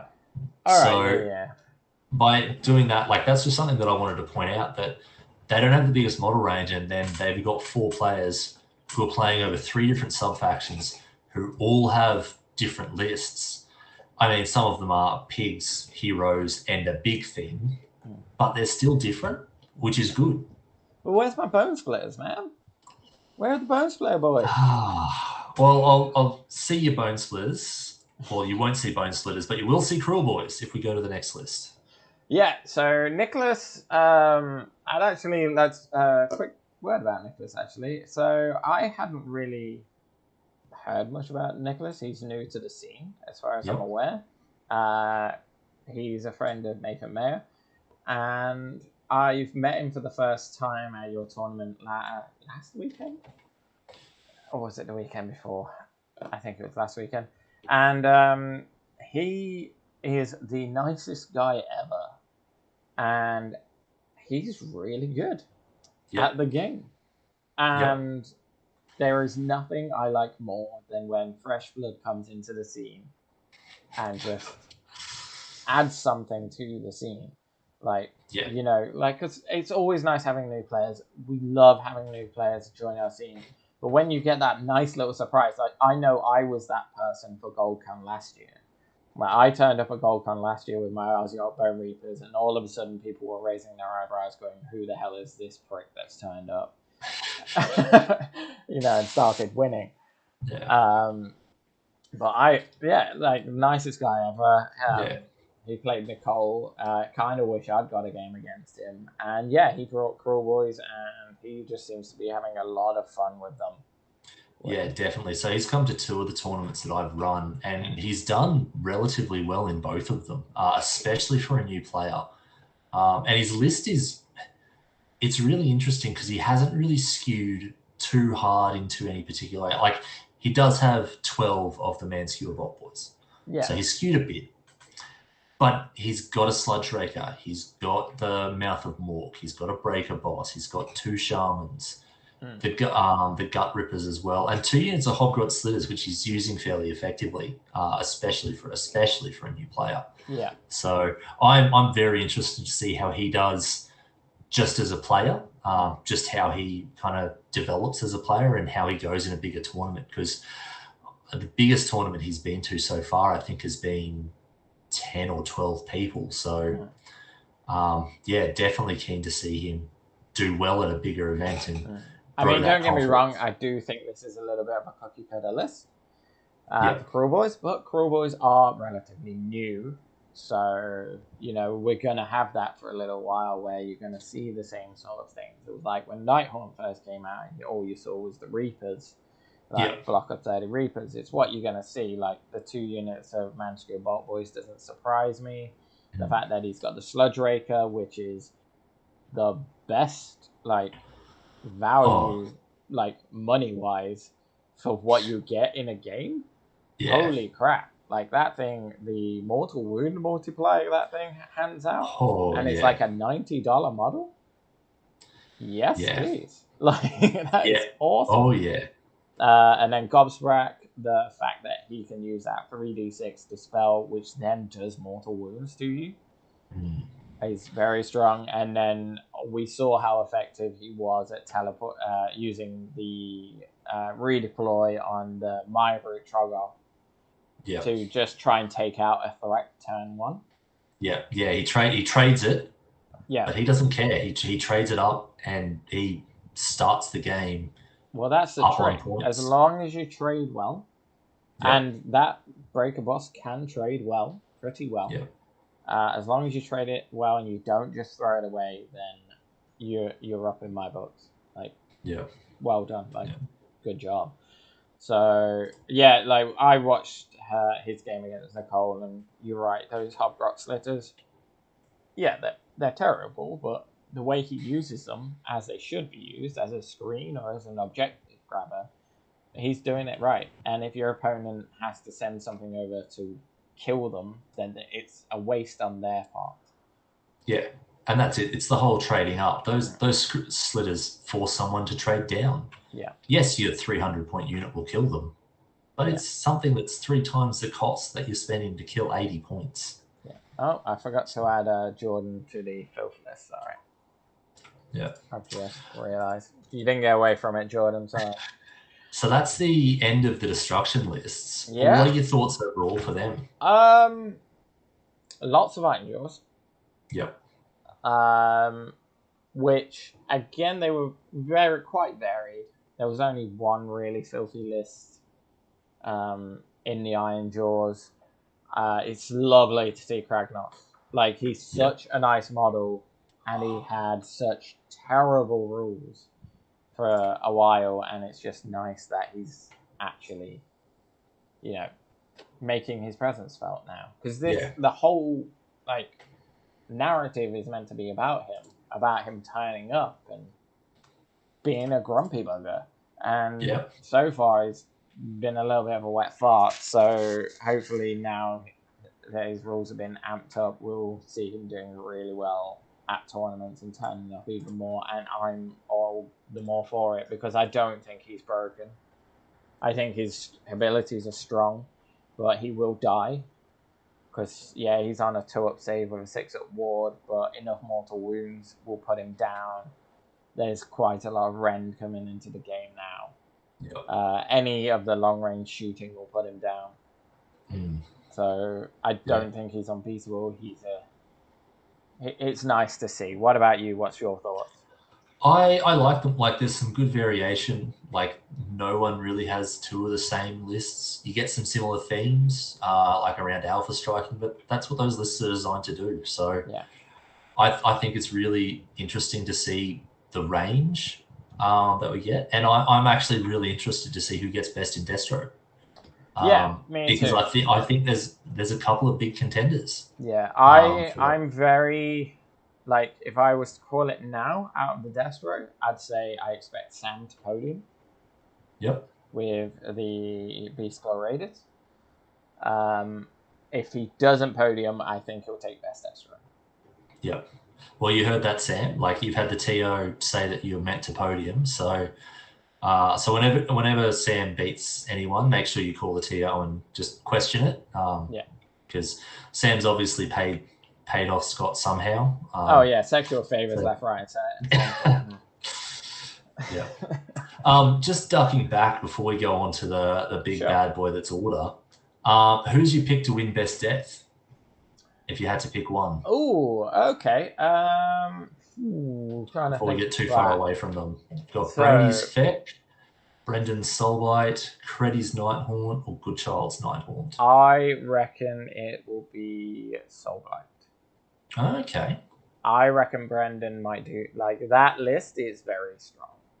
Yeah, okay. Bordry, Belladama, and a Vampire Lord on Zombie Dragon might carry him. And if he plays well with his zombies, I think he will lose to better players.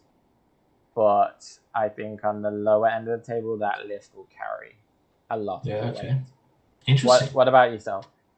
I'm kind of torn. I actually think that Goodchild's Nighthaunt might take it. So I know he ran something similar at Toowoomba Open and did relatively well. Yeah, he beat me. He beat me by getting me drunk, but he beat me. So well, that's just another tactic in his toolbox. He knows he can outdrink his opponents. So that's true. But yeah, I think he's got a solid list. He's a solid player. And I reckon he's in with a pretty good shot. So yeah, I'd agree with that. Yeah. What about Chaos, going back all the way to... I want the doggos. Doggos? I want the doggos. Like, not because it's the best chaos list or anything like that. I just want it. What about you? Out of all the lists, I'd love to see either Geordie or Stavros because I love both those lists. Yeah. They look so interesting. Yeah. I mean, if I was being serious, I'd say Geordie. Yeah. Which is strong because it's Beast of Chaos. Yeah. That's a big call. Yeah. Another contender, I think, in the Chaos is Bobby's list. With those Varangard, like he's a very experienced player. He's been playing a lot of different Chaos lists. Yeah. So for him to settle on the Varangard is a big call. So yeah, I'm interested to see how he goes as well. So yeah, that's yeah. I don't know that doggo list. So it's just, yes, fun. Like, come on, that's great. Yeah. All right. So onto the rest of the other half of the field. Here we go. Order. So we've also been streaming for almost 2 hours now. I know, and we said we were only going to go for 2 hours. Yeah. So I told you, greatly underestimated. Yes. So, Barry, with the Stormcast Eternals.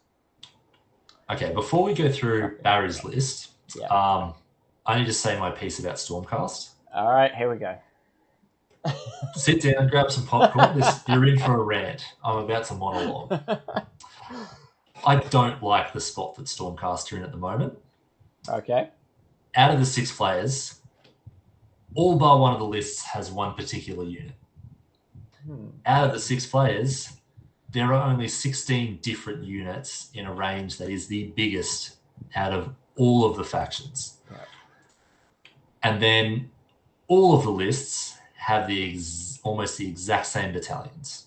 Yeah. So everyone's tweaking it a little bit, but Stormcast are almost, for me at the moment, the definition of cookie cutter, which is a real shame considering they just got a new book. So I'm really hoping the other books that come out, the Stormcast book was planned with them, and then other things will rise up, but it's just disappointing at the moment. Yeah. We'll see. Yeah. I'm not going to lie, I'm surprised that some things didn't change in the FAQ, and I will bring that up in this list, actually, looking at it. So, just to bring it back to Barry's list. Yeah. So, he's got... Just one more thing. Oh, no, go for it. None of that is against the players, though. No, absolutely not. Absolutely not. It is all directed towards GW. Yeah, if you're taking the best things available to you, then... Yeah. You should be, but Games Workshop should make it so that it's not so easy. Yes. To make that choice. So just again going to this list, Hammers of Sigmar. So we've got the 6-up ward while you're near objectives.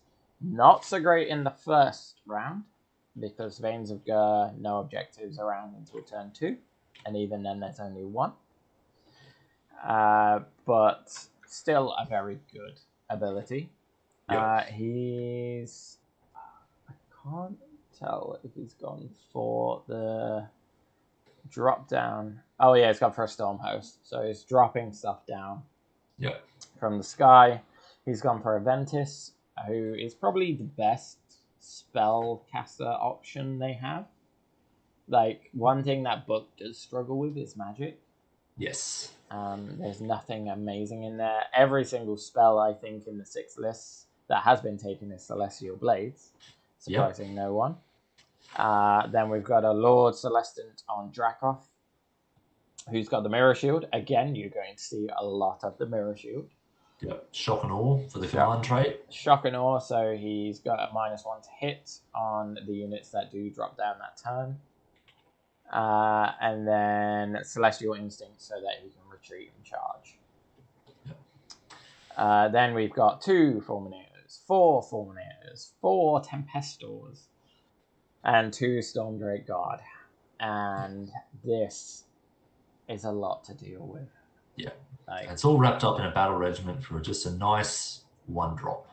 Yeah, it's a lot to deal with. Like, on the charge, this just decimates armies. That unit of 4 Fulminators is gonna destroy whatever it touches.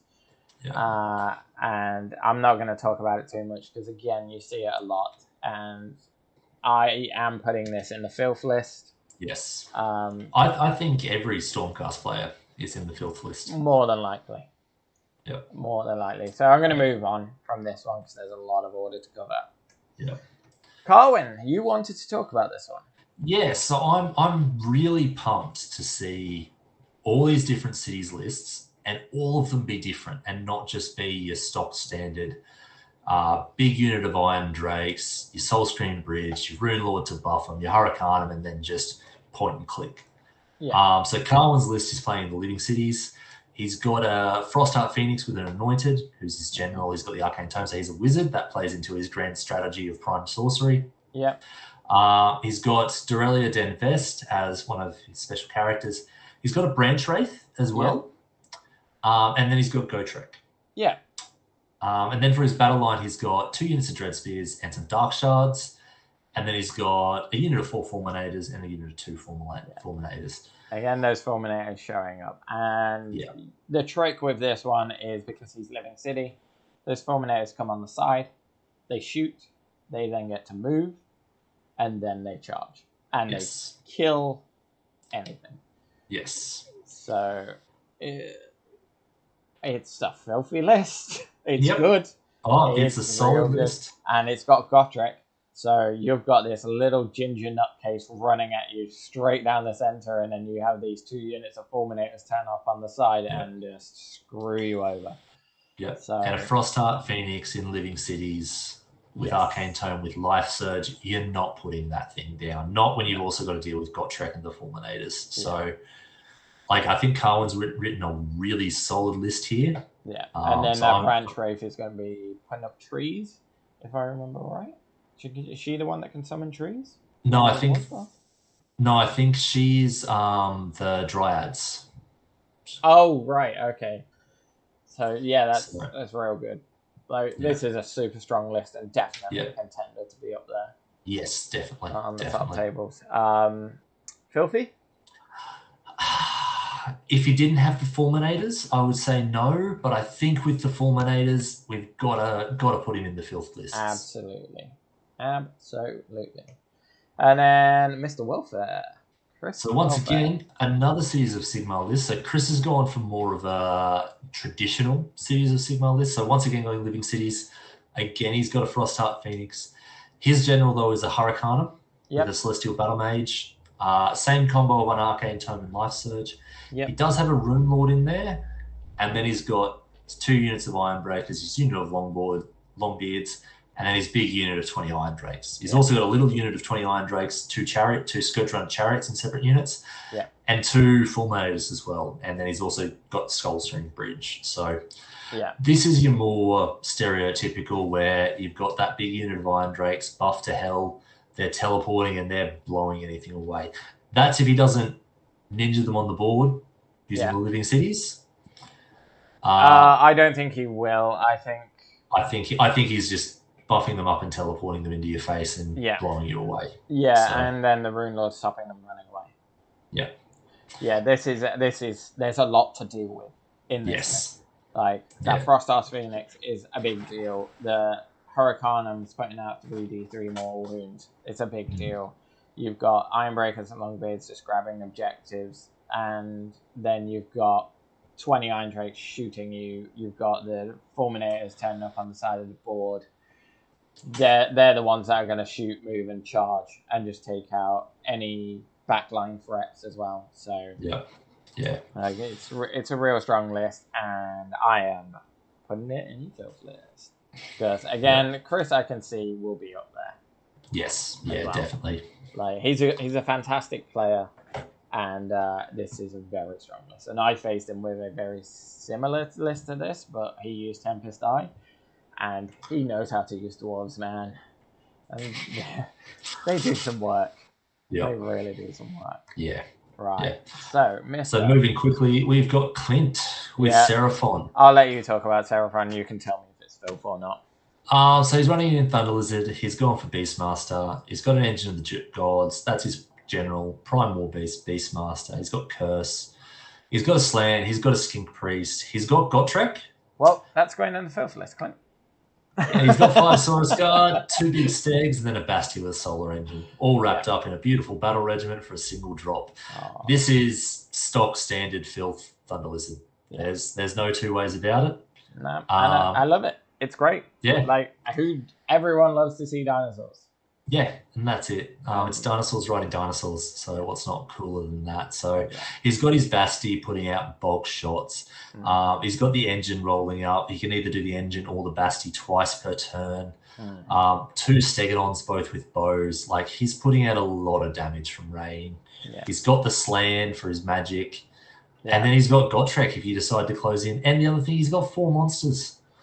So 4 months and Gotrek, that's a problem, man. It's just like 10 inches up the board, turn 1. Deal with this little ginger nutter or the 4 big monsters heading towards your line. Yeah, and the biggest thing is it's in Thunder Lizard, which is in Coalesced, which is -1 damage to everything except for Gotrek. Yeah. But everything else is -1 damage.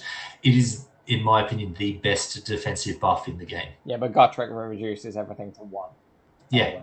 So he fits in perfectly. Yeah, so even like talking about Brady's list earlier with all the horrors putting out bulk damage at no rent, that's great. They're not doing that much damage now. Yeah. So it's like, this is a strong list. Yeah. So. Yeah.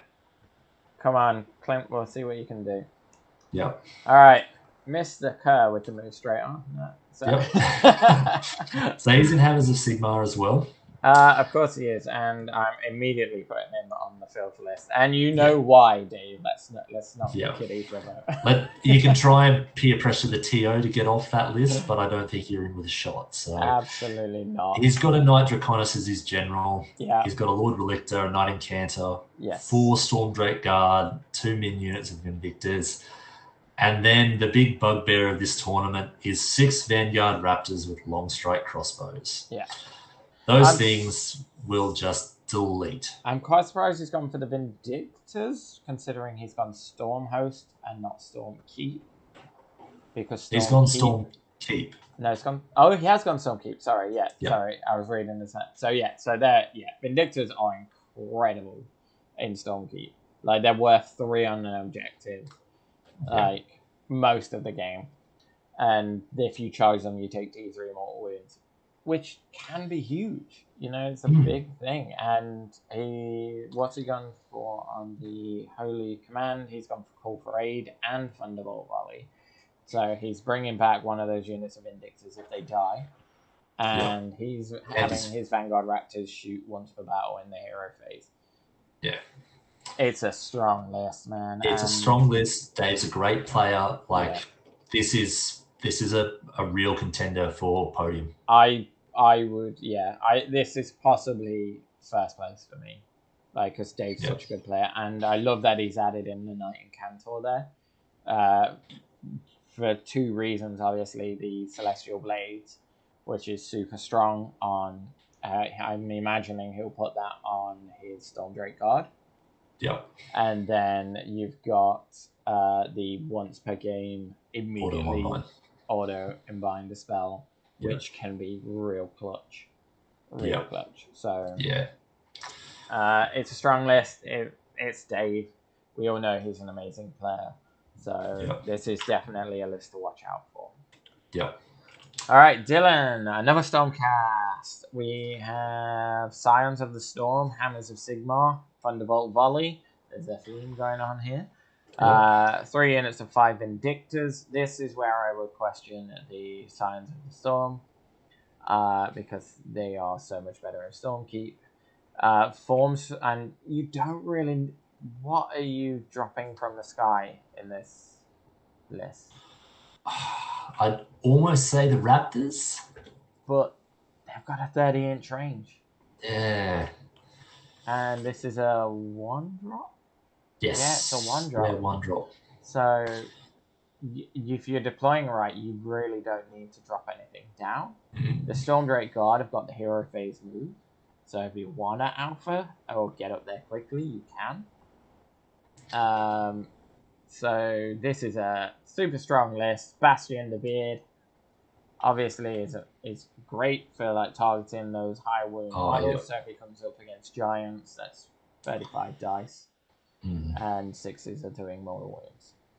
Even just against normal monsters with 10 to 12 wounds, you're doing a couple of mortals, which is just beautiful. And the free CP, yes, is super good. So again, super strong list. Definitely going on the Phil's list. Yep. Because it's got Vanguard Raptors. Who's up next? Dirty buggers.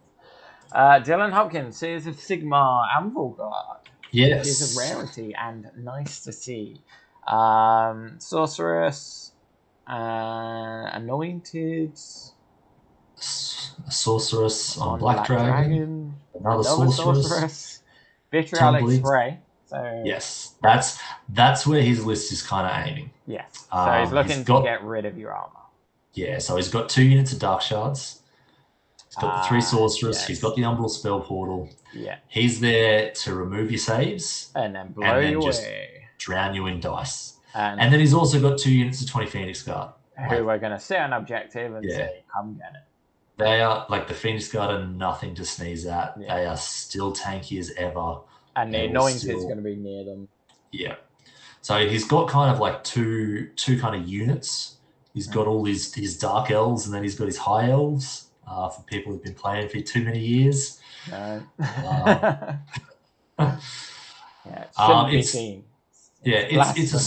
It's a solid list, but I just love it, the fact that it's something different from coming from cities, and I reckon it's got teeth. Yeah, it's got a lot. It's definitely got teeth. Yeah. If he gets his way, this is a very strong list. It just depends if anyone can get into those Dark Shards, shut them down early, or if they kill the heroes.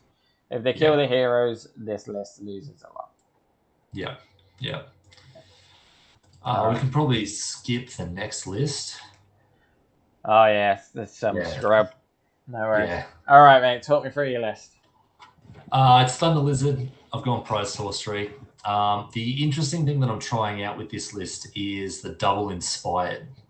So my list is only 1955 points. I think there's only 2 lists at the tournament that are less or equal than me.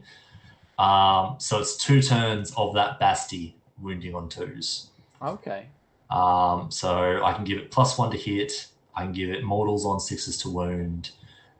So the idea is I'm just putting out bulk shots with it. So you can pick 2 of the same trial? Yes. Oh. I couldn't find anything that says otherwise. The rest of the list is very similar to what I've been running for a while now. I've got a Stegodon with Skink Chief. Mm-hmm. He's got a bow. He's my general. I've got a Slant Star Master. I've got the Star Priest. I've got the Star Seer. I've got the Skink Priest. They all sit in or behind my pyramid, depending on what shooting I'm up against. Yep. One thing I am trying out this time is a Celestant Prime, just as something to crack a bit of armor, something that I can bring down. Ugh. So I'm not sold on him. I painted him up for a painting contest, so I'm pretty happy with what he looks like. So I just needed an excuse to put him on the table. Yeah, I took him to Runax, and he was the biggest waste of points. Yeah, that's what I kind of think is going to happen, but we'll see how he goes. Yeah, he's Let me know. Yes, I got 3 units of 10 skinks, and then 2 units of chameleon skinks, and then a Basti with a solar engine. So I basically build my bunker. I've got a few guys that teleport to duck out and steal objectives, and I'm just going to try and shoot you off the table. Cool. To be perfectly honest, I'm here for a fair fight, but that fair fight will involve me not trying to stay outside of 10 inches of you the entire damn game. So cool. So why are you aiming for 3-2? I'm gunning for a 4-1. Ooh. Okay. That's what I usually always go. I'd love to go 5-0, but I think realistically there's some better lists out there. There's some better players out there. So if I can walk away with a 4-1, I'm going to be pretty happy. Cool. So that's what I'm going to gun for. All right. No worries. Good luck. I'm not putting you on the filth list. Or am I? I think because I'm taking that Celestant Prime, I'm just here for fun. I get you at it. Right, Jared. And still cast Eternals, Hammers of Sigmar. He's gone for Sever the Head as a grand strategy.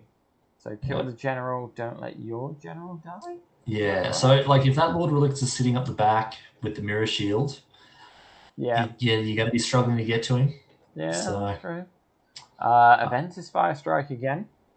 So, interesting. 4 Fulminators, 2 units of Vanguard. It's gone for Vindictors, sorry. It's gone for Storm Host. 6 Vanguard Raptors, 2 Stormbreaker with Lancers this time. Yeah. Thunderbolt Volley again for the Holy Command. This is... It's the list that we're seeing. Yeah. It's Vanguard Raptors and Fulminators, Stormbreaker Guard and Vindictors. Yeah. It's unfortunate, but, you know, it is what it is. Yeah. Okay, so I'm just going to move on to Jason. Jason Harris. My rival. Fire Slayers. He's been running this a while. And losing with it, haven't you, Jason? No, he does all right. So he's got 2 Magma Drafts. Yes, a Battlesmith, 2 Rune Smiters, so they'll be burying under the ground, probably taking some half-guard berserkers with them. And he's just got all the half-guard berserkers by the looks of it now. Yeah.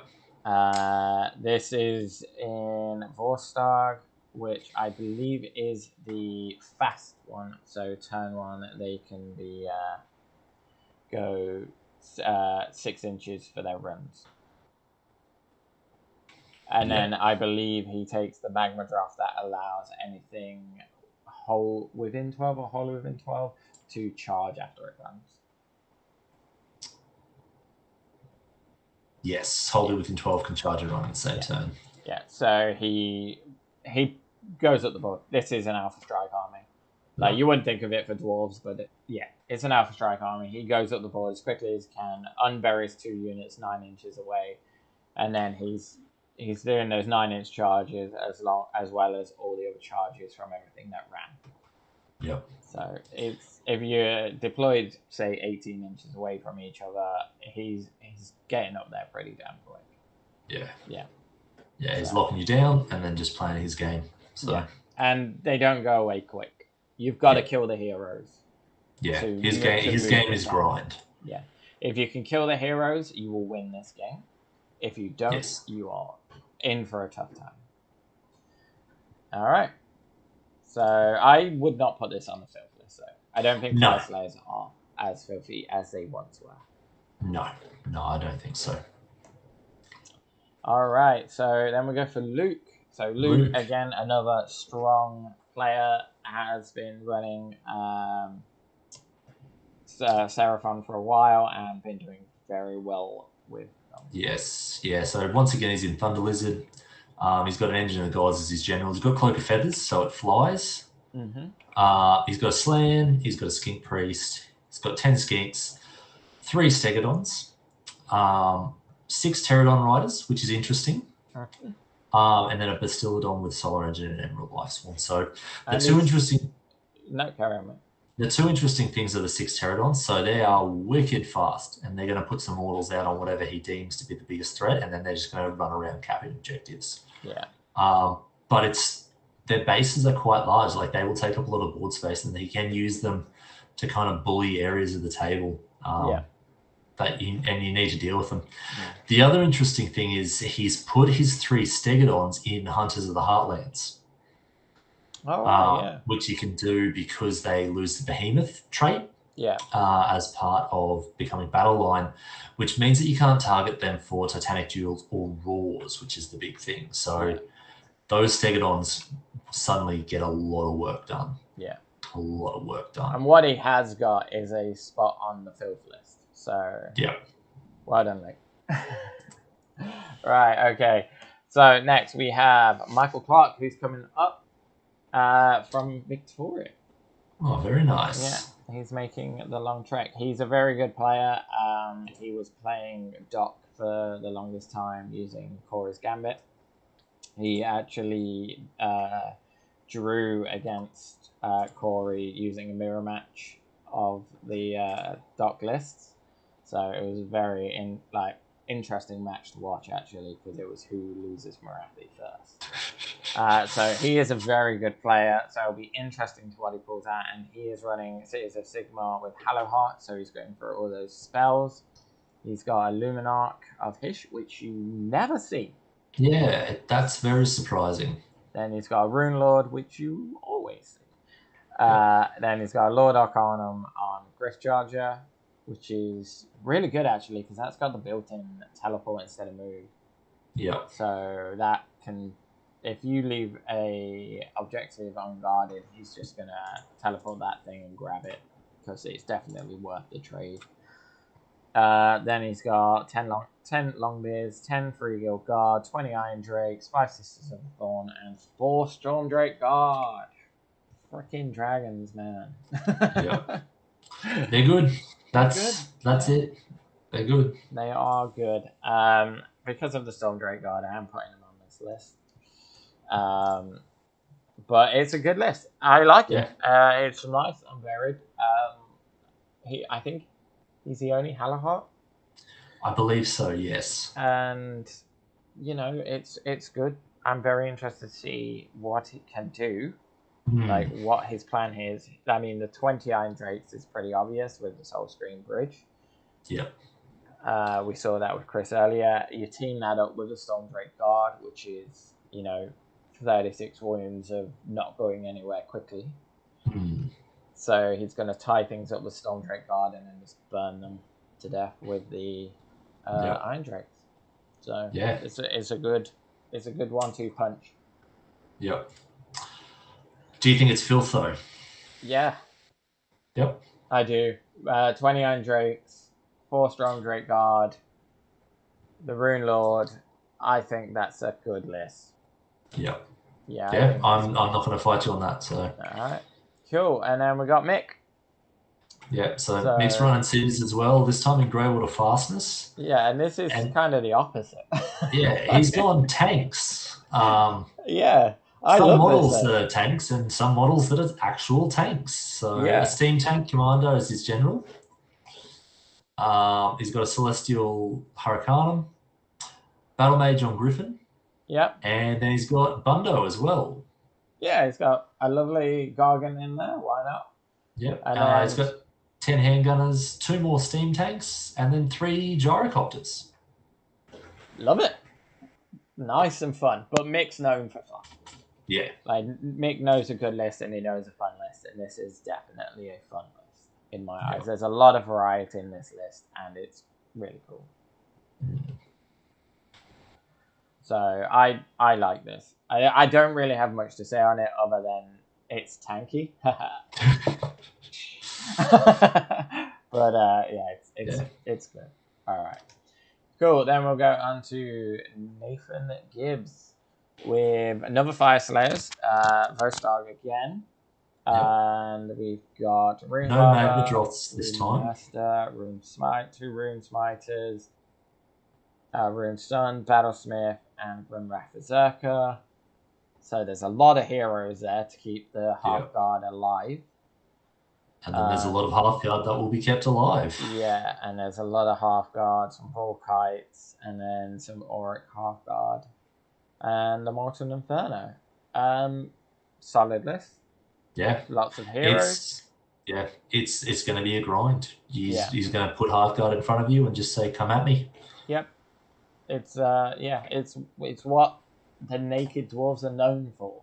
Yeah. Being tough to get rid of. So again, this is going to be. He's going to struggle if he comes up against Vanguard Raptors, because Vanguard Raptors are going to take off 2 of those heroes turn 1. Yep. It's the unfortunate truth of the matter that you are almost guaranteed that 2 of those heroes are dead. And then he's got to keep his other heroes alive, otherwise the whole army falls apart. Yes. Yeah. So whether he's planning on doing the same as Jason and rushing up the field and hitting as hard as he can, maybe. We'll see. But I don't think it's filth. No, I don't. All right, Nathan Mayer, who is also switched from Nighthaunt to play Stormcast. Yep. Hammers of Sigmar, Lord Imperator for the 7-inch drop down, Knight and Cantor for the auto dispel. Bastion, who's awesome. 2 units of 5 Liberators, 10 Vindictors, 2 units of 3 Annihilators, which is the first Annihilators we've come across. Yep. And this 6 is what Raptors. puts you in the filth category, Nathan. Yep. The 6 Vanguard Raptors. My God. They're just... Yep. Yeah, there's nothing else to be said about them. Yeah. We've said enough. Like, they're good. Yep. We know they're good. Yeah. I don't think they're as good as everyone makes them out to be, personally, after facing them, because it's once per battle. Yeah. Once per battle, they get to shoot twice. Yeah, but it is strong, and it sets the tempo for the whole game about if they get first turn, or even if you can't do some damage to them and take 1 or 2 of them off in the first turn, they're just going to hit you hard, and you struggle to counter them. So, especially a list like this that has less of the Stormdrake and the Fulminators that are going to be screaming across the table at you, and more of the just infantry that can just bunker down. Yeah. He can drop Annihilators where he needs to do mortals and to get on objectives. So, it's another strong list. It is. Does what it needs to. Yep. All right, Nicole Corniche. Now this filthy bitch. Like, oh my God. So Nicole is running my daughter's list. And talk us through it. It's a filthy fucking list. I know it is. Like, it's Keltnar, so everything's retreating and charging. It's got Inspired, which is important because it's a 1965 list, so I'm gunning for that triumph. I want that triumph. You've got Marathi. She's amazing. She did not get a points rise, and she only got better. She now has access to all the spell lore, which is amazing. And then we've got the Bloodrat Shrine, who has a lot of attacks and actually catches a lot of people out. She can actually hold her own pretty well, and she's got a nice little mortal wound output as well. I always put Mirror Dance on her because I want to be teleporting the Shadow Queen around the board, because a 9-inch charge rerolling once from turn 2 is really good. The 2 units of Witch Elves are simply there as a screen. They also are good for grabbing objectives because they can run and charge, so they can get up the field very quickly. And then you've got, obviously, the big unit of Bow Snakes, which are there to systematically take out the threats in my opponent's army. And because they can fire twice with Marathi being around, they are the better version of Vanguard Raptors. This is a filthy list. I've then got the 2 units of Shadow Stalkers that are there to teleport around the board, grabbing objectives whenever the opportunity reveals itself. Whether that's I use the Bow Snakes to clear an objective in the hero phase, and then they teleport in the movement phase to go grab it.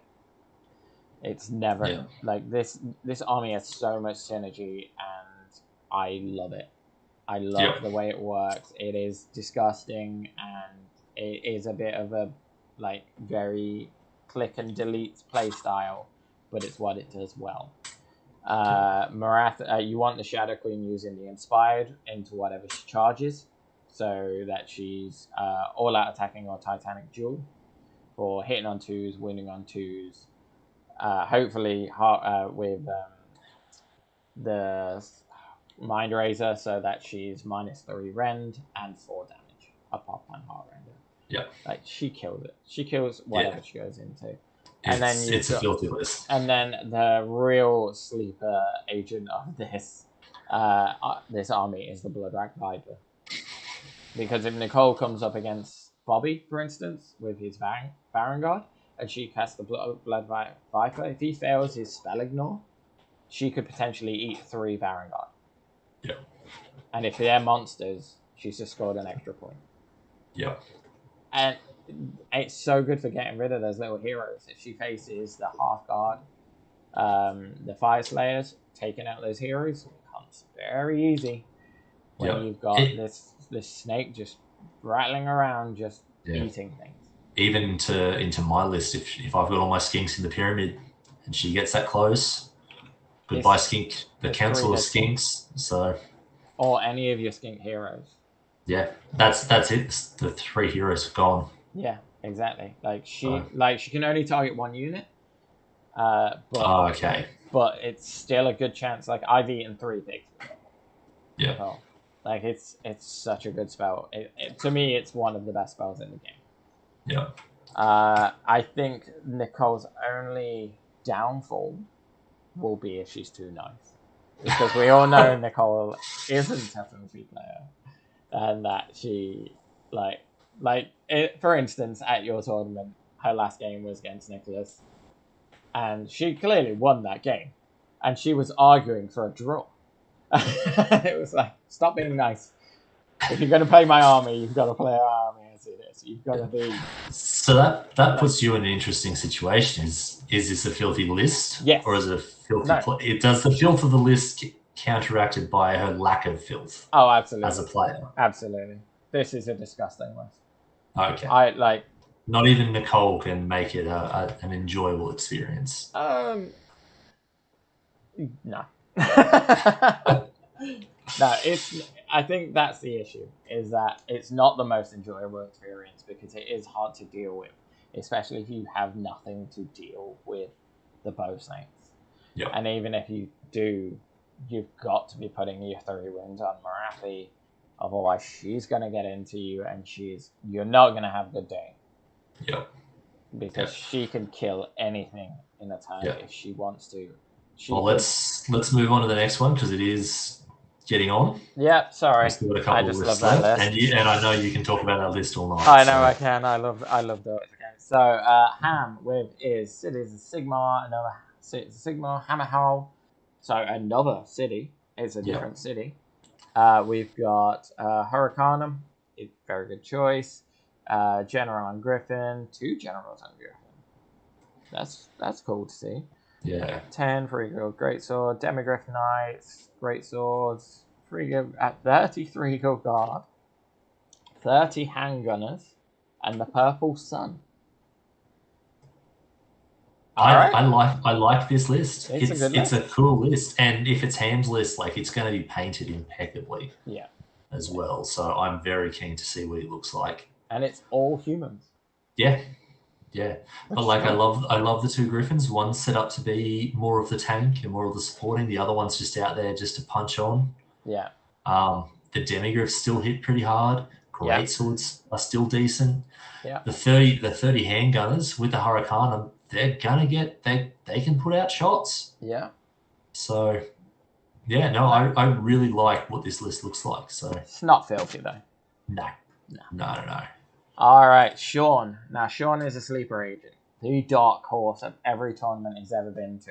Sean is the quietest, nicest bloke you'll ever meet, who always ends up in the top 10. Yep. I love this guy. I really do. He just turns up and he's just like, "Oh, hey guys, you alright? How's it going? Yeah, no, nice and soft," and then wrecks you. He always looks surprised as well. It's like, "Oh, how did I get to the top 10?" It's like, "Well, you won 4 out of your 5 games." It's like, "Oh, but I didn't think."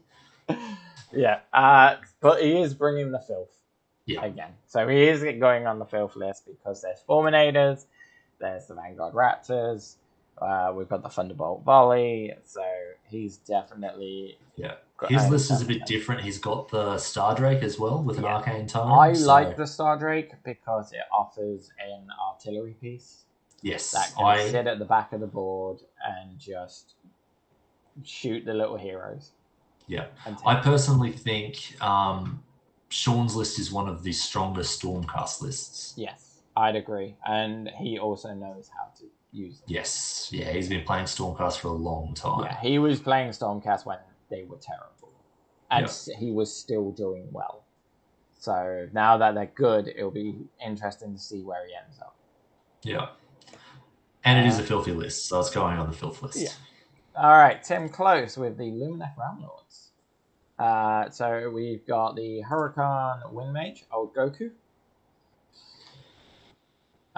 We've got Scenari Kefala, Severith, Light of Eltharion, 10 Huracan Wind Charges, which I've never seen on the opposite side of the table.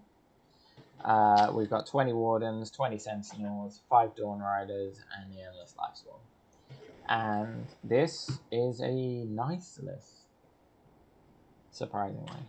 Like, this is not the filth of Lumineth. This is a nice list. I like this list. I would like to face this list, which is, you know, a lot of people don't say that about Lumineth. Yeah, like, it's still a solid list. Like, the Sentinels will still get work done. Yeah. Wind Chargers will get work done. Wardens will definitely get work done. The Cathalar is going to be causing problems. Yeah. Yeah. Sephiroth is just as annoying as ever. Like, yeah, but there's only one of him. It's not 4 foxes. Yeah. The Hurricane Wind Charges, I really want to see what they can do, because they can pile in away from a unit, so they can still play some shenanigans there. So it'll be interesting to see what they do. It's a nice list. It's definitely not filthy. There's no tech list. There's no huge amount of Sentinels. 20 Sentinels, yes, is still like good, but it's not 40. Yeah. You know, the normal number you see. Yeah. I like this list. It's definitely not filthy, and I do like Lumineth Realm Lords as an army, and I'd like to see people breaking out of the cookie cutter. Yes. Oh, definitely. Yeah. And this looks like a fun list for him to play, and it's not just my Sentinels shoot this. Yeah, I was about to say that as well. Like, this offers him options throughout the game. It's not just I just slowly move up and annihilate my opponent. Yeah. And then we've got Tim Place. Now, Tim, this is his first event. He is one of the nicest guys ever. He's local down at Irresistible Force Burley, and he really likes Sylvaneth, and he's got a really nice army. He's got a beautifully converted Umbral Spell Portal, and he's bringing Alariel. Yep. He really likes her. He's bringing the Warsun Revenant for that massive Mortal Wound bubble. Obviously, with the Umbral Spell Portals. He's got the Branch Wraith, 2 units of 10 Dryads, 2 units of 5 Tree Revenants who will be teleporting around the board. And then he's got a unit of 6 Cone of Hunters with Great Bows. Yeah.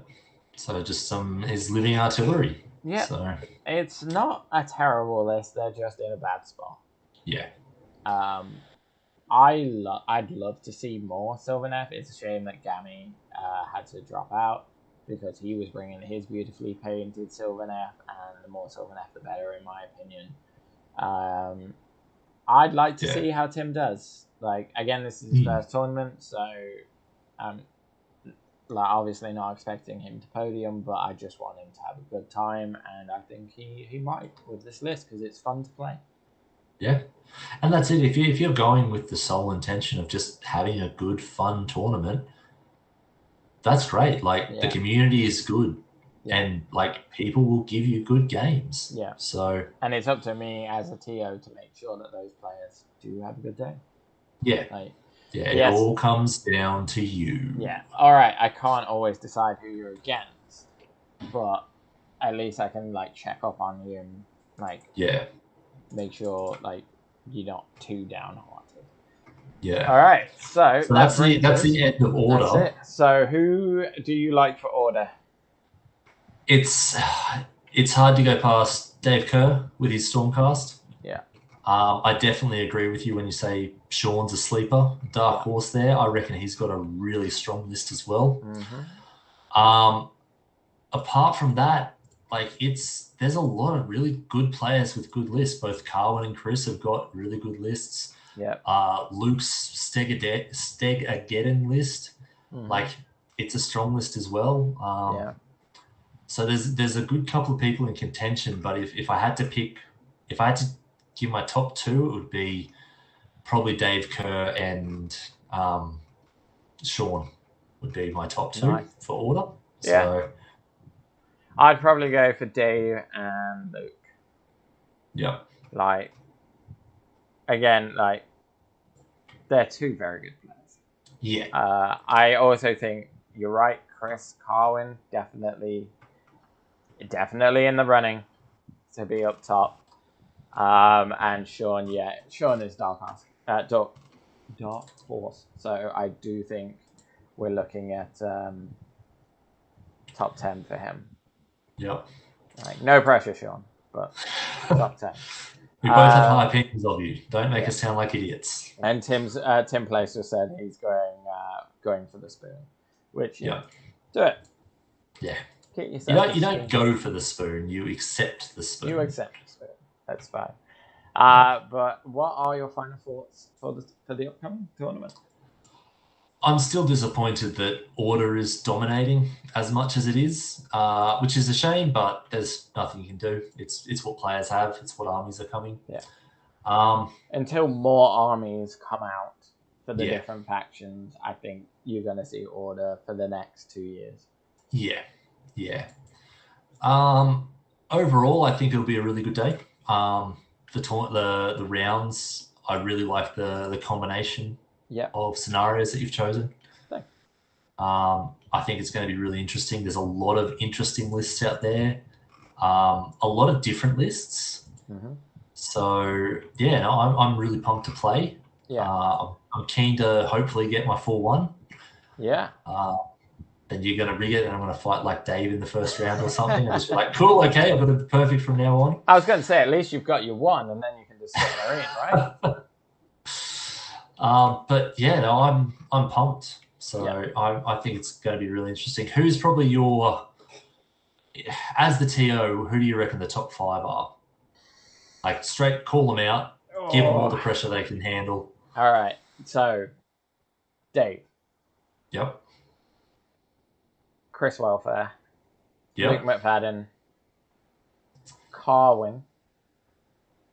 And then is a choice of 3 in my eyes, which are Sam Thompson with the Beast Claw Raiders. Nicole, if she can put away the niceness and play that list like it should be played. And Sean, because Sean is the sleeper agent. Honestly, if you've never played Sean before and you walk it up to that table and shake his hand, you're going to be like, oh, this guy's really nice. And then turn 2, you're going to be like, where's my army gone? I do kind of agree with Michael in chat, who's going first place long strikes, second place long strikes, third place someone who avoided long strikes. Yeah.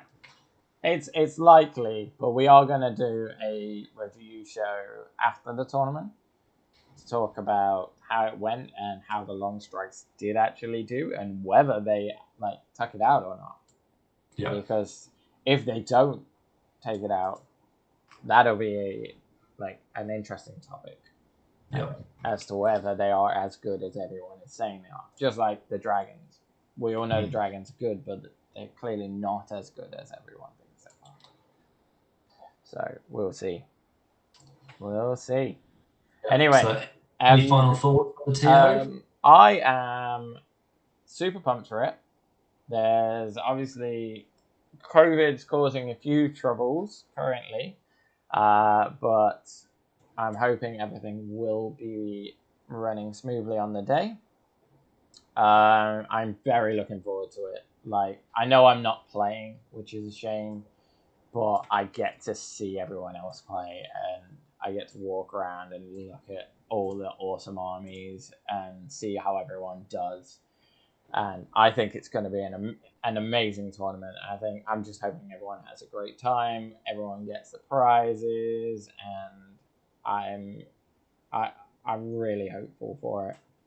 So I hope everyone else is looking forward to it, and that everyone has a good time. So Henry, do you have anything you would like to plug at the end of this show as we come to a close?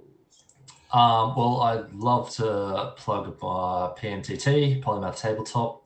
It's our hobby supply and content creation company for tabletop wargaming. We do widgets, dice, battle mats, and we're always looking for new ideas to do.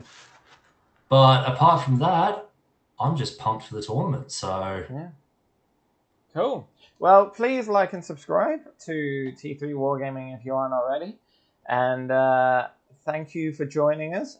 and we'll catch you in the next one, which will probably be the review of GoldCon and how it all went.